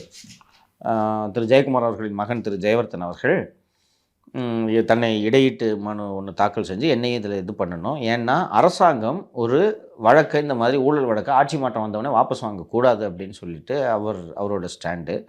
அரசு தரப்பில் என்ன வாதிட்டாங்கன்னா, ஜெயவர்தனுக்கு இதில் சம்மந்தமே இல்லை, தேர்டு பார்ட்டி, இவர் இதில் உள்ளே வரக்கூடாது அப்படின்ட்டு சொன்னாங்க. திரு ஜெயவர்தன் அவர்கள் தரப்பில் வாதாடிய மூத்த வழக்கறிஞர் திரு ராகவாச்சாரி அவர்கள், இது கிரிமினல் அஃபென்ஸு, இதில் ஒரு கவர்மெண்ட் எஃப்ஐஆர் போடுறது, இன்னொரு கவர்மெண்ட் வந்து அதை வாபஸ் வாங்குறதுன்றதை நீங்கள் இஷ்டத்துக்கு பண்ணிக்கக்கூடாது. இதை விட ஒரு ஜட்ஜி ஆனந்த் வெங்கடேஷ் தானே சொல்லியிருந்தார் இதே மாதிரி. ஆமாம் கரெக்டு சரிதான். அதில் இன்னைக்கு இந்த வழக்கின் தன்மை புரிஞ்சுக்கிட்டு நீங்கள் பார்க்கணும். ஒரு ஊழல் நடந்திருக்குன்னு ஒரு அரசாங்கம் விசாரணைக்கு உத்தரவு போடுது, அது யார் வேலை குற்றம். இன்னொன்று இதில் ஏன் வந்து இவ்வளோ பதட்டமாக கவர்மெண்ட் இருக்குன்னா, இதில் அக்யூஸ்டு ஸ்டாலினும் துரைமுருகன். ஸோ வாபஸ் வாங்கிக்கிறேன்னு சொல்கிறாங்க. நீங்கள் இந்த மாதிரி வாபஸ் வாங்கக்கூடாதுன்னு இன்றைக்கி வாதங்கள் நிறைவு பெற்றன. ரொம்ப காரசாரமான விவாதங்கள் நடந்தன. தீர்ப்பு ஒத்தி வைக்கப்பட்டிருக்குது. அது வச்சா தான் வாபஸ் வாங்கலாமா இல்லையான்றது தெரியும். இந்த மாதிரி வாபஸ் வாங்குறதுக்கு இது ஒரு முடிவு கட்டினாலும் கட்டும். என்ன மாதிரி ஜட்ஜ்மெண்ட் எழுதுறாங்கன்னு தெரியல. அது நல்லது வரட்டும், பார்க்கலாம். இன்று வந்து நாடாளுமன்றத்தில் ஒரு காரசாரமான வாக்குவாதம் பண்ணது டிஆர் பாலு அவர்களுக்கும் எல் முருகன் அவர்களுக்கும். என்ன நடந்துச்சு, எதுக்கு வந்து கோவப்பட்டார்? ஒரு நம்ம தமிழகத்துக்கு போதுமான நிதி தரலைன்ட்டு திரு பாலு அவர்கள் பேசி கொண்டிருக்கிறார். அப்போ முருகன் இன்டர்ஃபியர் பண்ணி அதெல்லாம் நிறைய கொடுத்துருக்கோம், சென்ட்ரல் கவர்மெண்ட் தான் நிறைய கொடுத்துருக்கு, நீங்கள் பண்ணல அப்படின்னு சொல்கிறாரு. திரு பாலு கோபமாக பேசினார். Sit down you are unfit to be minister அப்படின்ட்டு ஒரு வார்த்தை சொல்லிட்டாரு. நீங்கள் அமைச்சராதுக்கே நீங்கள் லாய்க்கில்லைன்ற மீனிங்கில் அவர் சொல்லியிருப்பார் போல இருக்கு. ஒரு தாழ்த்தப்பட்ட சமூகத்தை சேர்ந்த ஒரு அமைச்சராக தகுதி இல்லை என்று சாதி ரீதியாக டிஆர் பாலு இழிவுபடுத்திட்டாருன்னு ஆரம்பிச்சிட்டாங்க. நீங்கள் பார்லிமெண்ட்டில் ஒரு மினிஸ்டர் அப்படி பேசக்கூடாதுல்ல. வேறு எவ்வளோ வார்த்தைகள் இருக்குது ஏம்பா, அது என்ன ஆதிக்க மனோபாவம்? ஏம்பா உட்காரு. அந்த டேனிஷ் அலின்னு சொல்லிட்டு அந்த பகுஜன் சமாஜ் கட்சியோட எம்பியை மதத்தின் பேர் சொல்லி எவ்வளோ அசிங்கமாக பேசுகிறாங்க, ஞாபகம் இருக்கா இல்லையா? பிஜேபி எம்பி வரா இல்லை, அது போட்டி போடுவீங்களா? அதுக்காக போட்டி போடக்கூடாது. நான் இது பாலுவும் வந்து கவனமாக பேசியிருக்கணும், நான் மறுக்கல அதை. சரியா? ஒருத்தர் தகுதி இல்லையான்னு தீர்மானிக்கிறது வந்து பிரதமர். நீங்கள் கரெக்டு தான். Your unfit to be minister. அப்போ நீங்கள் தான் ஃபிட்டா? அதுதான் கேட்குறேன். நீங்கள் என்ன அதுக்காக வடிவமைக்கப்பட்டவர்களா? யுவர் ரைட் முத்தலி. ராசா மினிஸ்டர் இருந்தார், அது அப்படி தானே புரிந்து கொள்ளப்படும். ஆமாம், அப்படி தான். வேற என்ன? யுவர் அன்ஃபிட் டு பி மினிஸ்டர்னா அப்போ உங்கள் ஜாதிகாரன் தான் மந்திரியாக இருக்கணுமா? அந்த ஜாதியை சேர்ந்தவர்கள் அமைச்சர் அவங்க கேட்பாங்க, எதை அடிப்படையில் நீங்கள் தகுதின்னு சொல்கிறீங்க, எதை தகுதின்னு சொல்லுங்க, தகுதியாக எதை சொல்கிறீர்கள் அப்படின்ற கேள்வியும் வரும். இன்னொரு விஷயம், நீங்கள் கவர்மெண்ட்டே கிடையாது, நீங்கள் எதிர்கட்சி தான். நீங்கள் என்ன கேட்கல கேள்வி பதில் சொல்லுங்கள், இல்லை எந்த அடிப்படையில் சொல்கிறீங்கன்னு கேட்கலாம். இவ்வளோ நிதி கொடுத்துருங்க. எல் முருகன் சொல்கிறதுல நியாயம் இருக்குது. அவர் வந்து தமிழகத்தை சேர்ந்த ஒரு மினிஸ்டர். அவருக்கு வந்து தமிழகத்துக்கு எவ்வளோ நிதி போகுதுன்னு தெரியும். அவர் சொல்கிற மற்ற ஒரு அமைச்சர் சொல்கிறதுக்கும் அவர் சொல்கிறதுக்குமே நிறைய வித்தியாசம். அது மட்டும் இல்லாமல் அவங்க மந்திரிங்கப்பா, அவங்களுக்கு கேட்டால் ரிப்போர்ட்டை தர போகிறாங்க, எவ்வளோன்ட்டு பேப்பரில் எழுதி கொடுக்க போகிறாங்க, அதிகாரி அது வந்து படிக்க போகிறாங்க, அவங்களுக்கு டேட்டா தெரியும். இல்லை அது நியாயமோ நியாயம் இல்லையோ. பேசி முடித்த பிறகுங்க முருகன் வந்து சொன்ன பிறகு முருகன் வந்து நாங்கள் 1000 கோடி தந்திருக்கேன்னு சொல்கிறாரு. ஆனால் 600 கோடி கூட வரல சொல்லுங்க. அமைச்சர் தவறான கருத்தை தெரிவிக்கிறார், தமிழகம் புறக்கணிக்கப்படுகிறது, ஓரவஞ்சனை செய்யப்படுகிறது அப்படின்ட்டு ஏதாவது ஒன்று சொல்லலாம். இது அன்ஃபிட்ன்றது தப்பு தான், அவசரப்பட்டாருன்னு தோணுது.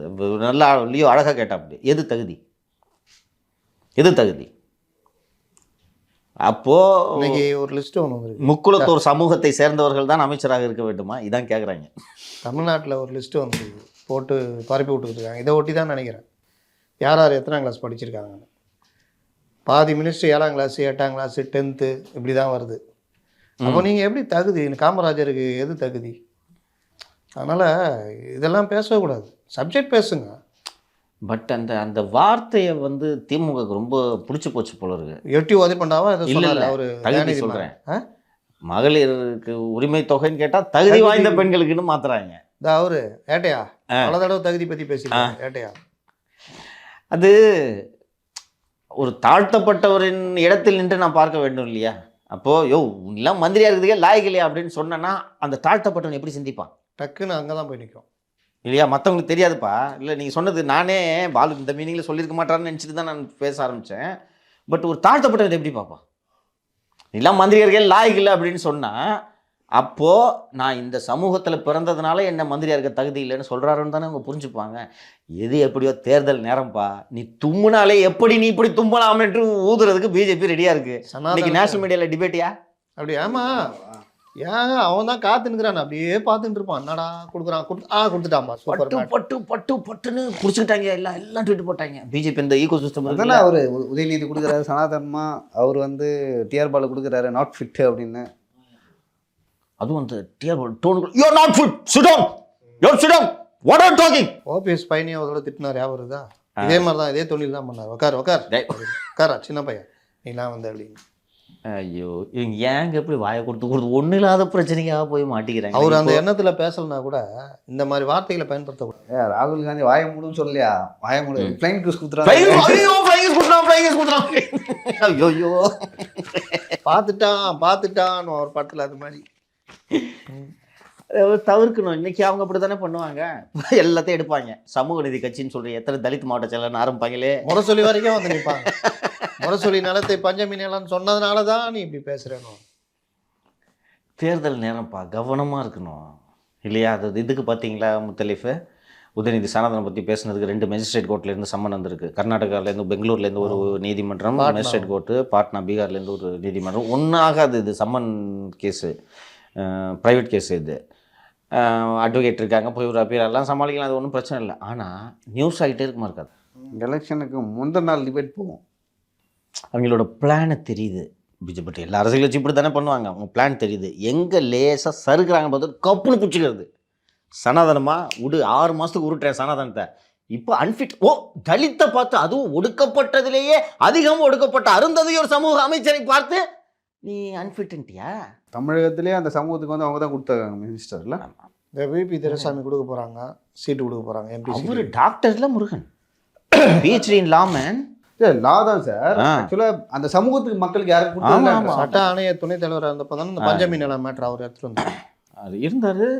பட் பிஜேபி அப்படி தான் பாலிடிக்ஸ் பண்ணுவாங்க. திருப்பி உங்கள்கிட்ட கேட்டான்னா நீ ஏன் வந்து ஒரு கட்சிக்கு பொதுச் செயலாளராக தலித் ஆகுனேன்னு கேட்பாங்க. ஆமாம், எத்தனை மாவட்ட செயலர்? 72 72 எத்தனை பேர் தலித்துன்னு கேட்பாங்க? 2 பேர் தான். ஆராசா பக்கத்தில் உட்கார வச்சான்னு கேட்பாங்க. ஆமாம் கேட்பாங்க. ஆராசாவுக்கு ஏன் பொருளாளர் கொடுக்கலன்னு கேட்பாங்க. தலைமை தொகுதியில் நிற்கவே ஏன் பார்ப்பாங்க. தலைமை நிலைய ஆராசாவை ஏன் வந்து பெரம்பலூர்லேருந்து ஊட்டிக்கு மாற்றணும்னு கேட்பாங்க. தலைமை நிலைய நிர்வாகிகள் எத்தனை பேர் தலித்துன்னு கேட்பாங்க. அமைச்சரவையில் எத்தனை பேர் தலித்துன்னு கேட்பாங்க. இன்னும் பதில் சொல்லுவீங்க. அப்போ நீங்கள் கவனமாக இருக்கணும். கண்ணாடி வீட்டில் இருந்துக்கிட்டு கல்லெறியக்கூடாது. இதெல்லாம் நாளை எடப்பாடியே கேட்பாரு. ஆமாம், நாங்கள் தனபாலை வந்து சபாநாயகரமாக ஆக்கணும். அந்த ஒரு அண்ணன் ஆராசா எம்ஜிஆரை பற்றி இது அவசியமாங்க. யார் லூசுன்னு தெரில. என்ன பேசினாரு ஆராசா? எம்ஜிஆர் லூசுன்ற மாதிரி பேசினார். இது மாதிரி பேசுறதுனால உங்களுக்கு ஏதாவது பலன் கிடைக்குதுன்னு வச்சுக்கோங்களேன். நீங்கள் பேசலாம், ஒரு கான்ட்ரவர்சியை ரேக் பண்ணி பலன் கிடைக்குதுன்னா நீங்கள் சொல்லிட்டு போயிட்டீங்க. பலன் கிடைக்குது, அது எதிராளி கிடைக்குது. ஞாபகம் இருக்கா? எடப்பாடி பழனிசாமி அம்மாவை பற்றி பேசி, ஐயோ பாசு செம்ம பாஸ் எப்படி மன்னிப்பு கேட்டேன். ஏங்க அவினாஷியில் எடப்பாடி தலைமையில் இன்றைக்கி ஆர்ப்பாட்டங்க. ஆமாம், எடப்பாடியை தலைமையேற்று ஆர்ப்பாட்டம் நடத்துகிறாரு. அது எதுக்குன்னா நீலகிரி தொகுதிக்கு உட்பட்ட இடமா அது. அதனால எடப்பாடி தலைமையில் ஆர்ப்பாட்டம், நல்ல கூட்டத்தை சேர்த்துவாங்க. ரைட்டா? எப்படி பேசுவாங்க பேசுறாங்களா எங்கள் தங்கத்துல ஓசியில நடிச்சு கொடுத்தாடுறாங்க தலைவர் குடும்பத்தை காப்பாத்துறதுக்கு எங்க தலைவர் வந்து பணம் ஓசியில நடிச்சு கொடுத்தாரான்ற. நீ எது வரைக்கும் இழுத்து கொண்டு போய் விட்ட? இது நானும் எம்ஜிஆர் பற்றிய புரிதல் இல்லாமல் இருந்த காலம் உண்டு. நான் சின்ன பையனாக இருக்கிறப்போ எனக்கெல்லாம் வந்து கலைஞர் தான் அறிவு சார்ந்தவர். இவர் எம்ஜிஆர் நடிகர். இது அவங்க உருட்டுல ஒரு வகை தெரியும்ல. உலகத்திலேயே அறிவாளிகள் தான், எதிர்க்கிறவங்க முட்டாள். இப்போ விஜய் கிட்ட ஆரம்பிச்சிருக்காங்க அந்த வேலையை. இது எல்லாமே வேகமா முட்டு சேர்ந்து. சின்ன பையன் எனக்கு தெரியாது, ஓகேவா, எனக்கு இருக்கு சுற்றி வளர வளர வளர வளர ஏன் எம்ஜிஆர் மேலே இந்த ஜனங்க கிரேசியாக இருக்கு? காரணம் இருக்கணும்லப்பா. கட்சி ஒருத்தர் ஆரம்பிக்கிறாரு, 5 வருஷத்துக்கு அவர் உயிரோடு இருக்க வரைக்கும் ஜனங்க வேற கட்சியை பற்றி யோசிக்கவே இல்லைன்னா ஒரு காரணம் இருக்கணுமா இல்லையா? இந்த மக்களுக்கு நீ அவருக்கு அறிவில்லை. அண்ணாயிசம்னா யாருக்குமே புரியாமல் ஒரு தத்துவம் சொன்னார். அண்ணாயிசம் என்றால் என்ன? அதுதான் அண்ணாயிசம். அவ்வளோ கிண்டல் அல்லையாம இருக்கு என்ன. ஆனால் மீண்டும் மீண்டும் மக்கள் வாக்களித்தார்களா இல்லையா? விரல வெட்டிக்கிட்டானா இல்லையா? 80ல தண்ணி பஞ்சங்க, கடுமையான தண்ணி பஞ்சம். தண்ணீர் படம் வந்து ஞாபகம் இருக்கு, பாலச்சந்தர் கோமல் சுவாமி நாடகம். அவ்வளோ பெரிய தண்ணி பஞ்சம். இவர் என்னன்னா உருட்டி பார்த்தாரு, மழை வரணும். அந்த மகாராஷ்டிரா என்ன பண்ணுவாரு? போ முடிஞ்சிச்சு கதை. ஒன்றும் பண்ண முடியல. அதை புரிஞ்சுக்கணும் நம்ம, புரியுதா? அப்போ என்ன லட்சக்கணக்கான ஜனங்கள் முட்டால், நம்ம ஒருத்தர் மட்டும் அறிவாளியா? அது இருக்கக்கூடாது. அது உண்மைதான். நடிகரின் முகத்தை பார்த்து உருவான கட்சி தான் அது, அதை மறுக்க முடியாது. ஆனால் நீ 72 வரைக்கும் அவரை வச்சு தானே ஓட்டு வாங்கியிருந்தீங்க. முதலமைச்சர் ஆகிறதுக்கும் அவர் தானே உதவி பண்ணாரு. அதை மறுக்க முடியுமா? நெஞ்சுக்கு நிதியில் அவரே எழுதியிருக்காருல்ல. அப்புறம் அவரை போய் லூசுன்னா இல்லை அவசியம் இல்லைன்ற அவசியம் ஊரா திட்டுவாங்களேப்பா. இது எதுக்குப்பா இந்த சர்ச்சை? நல்லா இருக்கும். சனாதனத்தை ஒழிக்க வேண்டும்னா பி டீம் நினைக்கிறேன், தெரியலங்க. சனாதனத்தை ஒழிக்க வேண்டும் என்றால் சனாதனம் என்பது சாதியின் வடிவம். நாங்கள் சனாதனத்தை சாதியை கட்டமைக்கிறதா பார்க்குறோம். அதை ஒழிக்கணும்னா சிம்பிளாக முடிஞ்சு போச்சு. சனாதனத்தில் உள்ள சாதியின் வடிவத்தை எதிர்க்கிறோன்னு சொல்லணும். சனாதனத்தையும் எய்ட்ஸையும் கம்பேர் பண்ணுறது. கொரோனா இவரெல்லாம் ஒரு நம்பிக்கைக்குரிய தலைவராக திமுக ஒரு காலத்தில் எழுதி கொடுத்துருக்கோம் அந்த லட்சத்தில். இன்னைக்கு எல்லாம் போச்சு, அவ்வளோதான். இவரும் திமுகவின் மேடை பேச்சாளர்களில் ஒருவர்னு தான் பார்க்கணும், புரிஞ்சுக்கணும். வேற என்ன புரிஞ்சுக்க முடியும்? வெரி சேடு. இவங்க எல்லாமே ஒரு கட்டத்தில் ரொம்ப அறிவார்ந்த இதையாக பேசுகிறேன்னு சொல்லிட்டு எதையாவது ஒன்று பேசி வாயை விட்டு மாட்டிக்கிறாங்க. நிதானம் இழக்கிறார்கள், அதான் ரொம்ப முக்கியம். நிதானம் இழக்கிறார்கள், பேசுகிறாங்க. பேசுறதுக்கும் ஆள் இல்லை சார். இப்போ திமுக யாரும் பேசுவானுங்கிறாங்க. கட்சியில் தலைவர்கிட்ட பயம் இல்லை, தெரியுதா? பயம் இருந்தா நீங்கள் எடப்பாடி பேசி கொங்கு மண்டலத்தில் ஓட்டே போச்சிங்க. எடப்பாடி பற்றி பேசி அப்போவே இவர் மேலே ஏதாவது நடவடிக்கை எடுத்துருங்க. உங்களுக்கு தெரிய மாட்டேங்குது பசங்களா? பார்த்தீங்களா, நம்ம பேசுகிறது தப்பு, இது சிக்கலாகும், தேர்தல் நேரத்தில் கூட சிக்கலாகுன்றது தெரியல. ஏன்ப்பா மத்திய அரசு தமிழ்நாட்டுக்கு நிதி தரலப்பா, உண்மைதான்ப்பா. இது ஏன்பா போய் யூஆர் அன்ஃபிட் எதுக்குப்பா? சரி, இப்போ சொல்லிட்டு அன்ஃபிட்டுன்னு நிதி வந்துருமா? இல்லை உனக்கு இதனால் பலன் வருமா? அருந்ததி அந்த சமூக மக்கள் எப்படி பார்ப்பாங்க? தமிழ் எப்படி பார்ப்பாங்க? அண்ணன் போய் வாரண்ட் எடுத்துகிட்டு வந்தார் ஈரோடு கிழக்குல. அருந்ததி சமூக மக்களை ஞாபகம் இருக்கா? தேவையில்லாமல் எப்போ இந்த ஈரோடு கிழக்கு எலெக்ஷன்லையா தெலுங்கு அந்த பகுதியில் விடவே இல்லை. அது ஏதோ தாய்மொழி தமிழ் அந்த மாதிரி தானே ஏதோ விட்டாங்க. அருந்ததிகளை தாய்மொழி தமிழுக்கு மூலம் கொடுத்தோம். கல்லெல்லாம் தூக்கி போட்டாங்களே அவர் மேலே. ஒரு 2 பேருக்கு அடிபட்டுச்சு நாம் தமிழர் நிர்வாகிகளுக்கு. இது மாதிரி தான் ஏதாவது பண்ணுறாங்க. அவங்க ஆட்சிக்கு வர போகிறதில்ல, அவர் பேசுவார். அண்ணன் உங்களுக்கு அறிவு வேண்டாமா? இது அதாவது யார் கட்டுப்பாட்டிலையும் திமுக இல்லை முத்தலீஃப். ஆமாம், கரெக்டா? அது உண்மை. நீ பாட்டுக்கு பேசிக்கலாம், நீ பாட்டு வாங்கிச்சதுக்கு பேசிக்கலாம்.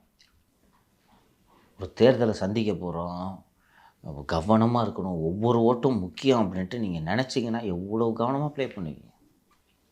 இன்னொன்று, வெளியில் வந்து மத்திய அரசு இணக்கமாக இருக்குன்னு பேசுகிறாரு பாலு, உள்ளே போய் அன்ஃபிட்ன்றது எதுக்கு? வஞ்சிக்கவில்லை எதுக்கு? இது ஏன் இந்த எக்ஸ்ட்ரீம் இல்லைன்னா ஏன் அந்த எக்ஸ்ட்ரீமு? ஆமாங்க, இல்லை வெளியில் தான் அவர் என்ன பேசியிருக்கேன். ஆமாம், மத்திய அரசு வஞ்சிக்குதே. உள்ள சாப்பிட்டா கேட்டு வாங்க.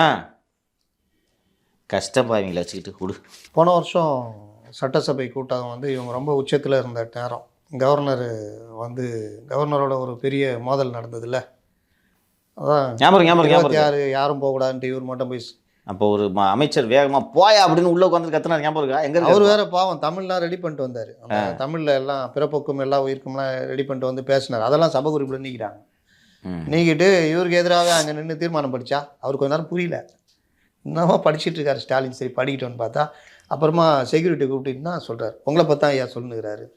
என்னை பற்றியான்னு சொல்லிட்டு எழுந்திரிச்சு இவர் வாக் அவுட் பண்ணிட்டாரு. அப்போ தான் நம்ம போயானார், அசல இவர் போயிட்டார்.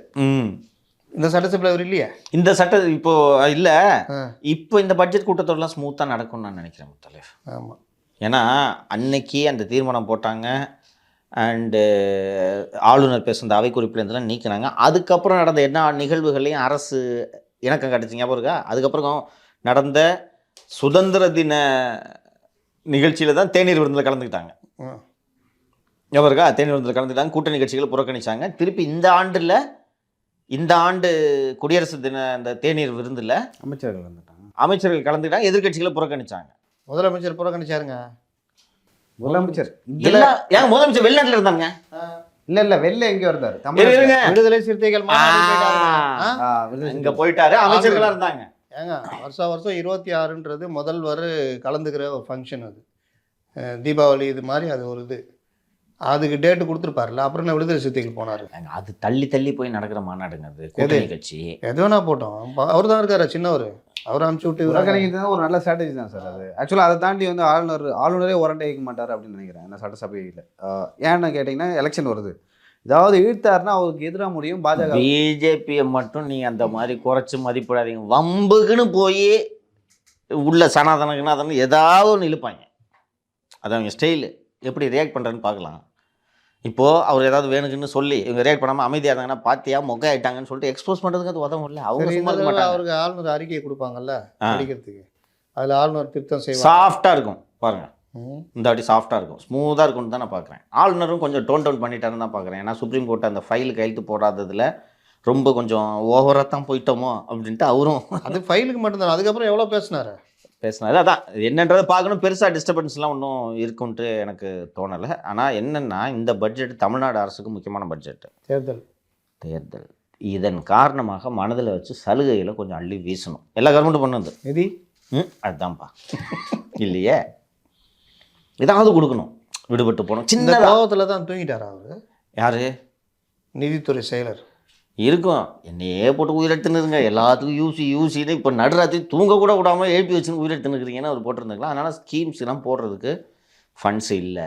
எப்படி மேனேஜ் பண்ண போகிறாங்கன்னு எனக்கு உள்ளபடியே வியப்பாக இருக்குது. கடந்த முறை நிதிநிலை அறிக்கை தாக்கல் செய்த திரு தியாகராஜன் அவர்கள் வருவாய் பற்றாக்குறையை குறைத்தார். ஆமாம், 3000 கோடி அதை குறைச்சாரு. அண்டு இதை இன்னும் மினிமைஸ் பண்ணுறதுக்கு 5 ஆண்டுகளில் இந்த வருவாய் பற்றாக்குறைன்றதை மினிமைஸ் பண்ணுறதை நோக்கி நாங்கள் பயணிக்கிறோம் அப்படின்றதெல்லாம் சொல்லியிருந்தார். நிறைய வேலைகள்லாம் செய்கிறோன்னு சொல்லியிருந்தார். இல்லாட்டி பட்ஜெட் மட்டும் எப்படி இருக்குதுன்னு பாருங்கள். சரிங்க சார், இன்னும் சிறப்பாக இருக்கும் பட்ஜெட். ஏன்னா இது சாதாரணமாக தயாரிக்கப்பட்ட பட்ஜெட் அல்ல. ஸ்பெயினில் உட்கார்ந்து கொண்டு குடிச்சிட்டியா தேறிட்டியா நீ? முடி ஸ்பெயினில் உட்கார்ந்து கொண்டு தமிழ்நாட்டின் நலனை சார்ந்து தமிழக முதல்வர் சிந்தித்து உருவாக்கிய பட்ஜெட். ஆமாம், இந்த பட்ஜெட் பல மாற்றங்களை தமிழ்நாட்டில் கொண்டு வரும். அதே போல பல நல்ல திட்டங்களும் அந்த பட்ஜெட்டில் இருக்கும். பொறுத்து இருந்து பார்க்கலாம். கடன் வாங்கியாவது அந்த பட்ஜெட் வந்து நிறைவேற்றப்படும். சிறப்பு. அது ஓகே சார், பொறுத்து இருந்து பார்க்கலாம் பட்ஜெட்டில் என்னென்ன திட்டங்கள்லாம் வருதுன்னு சொல்லிட்டு. இது வரைக்கும் கருத்துக்களை பகிர்ந்து கொண்டு ரொம்ப நன்றி.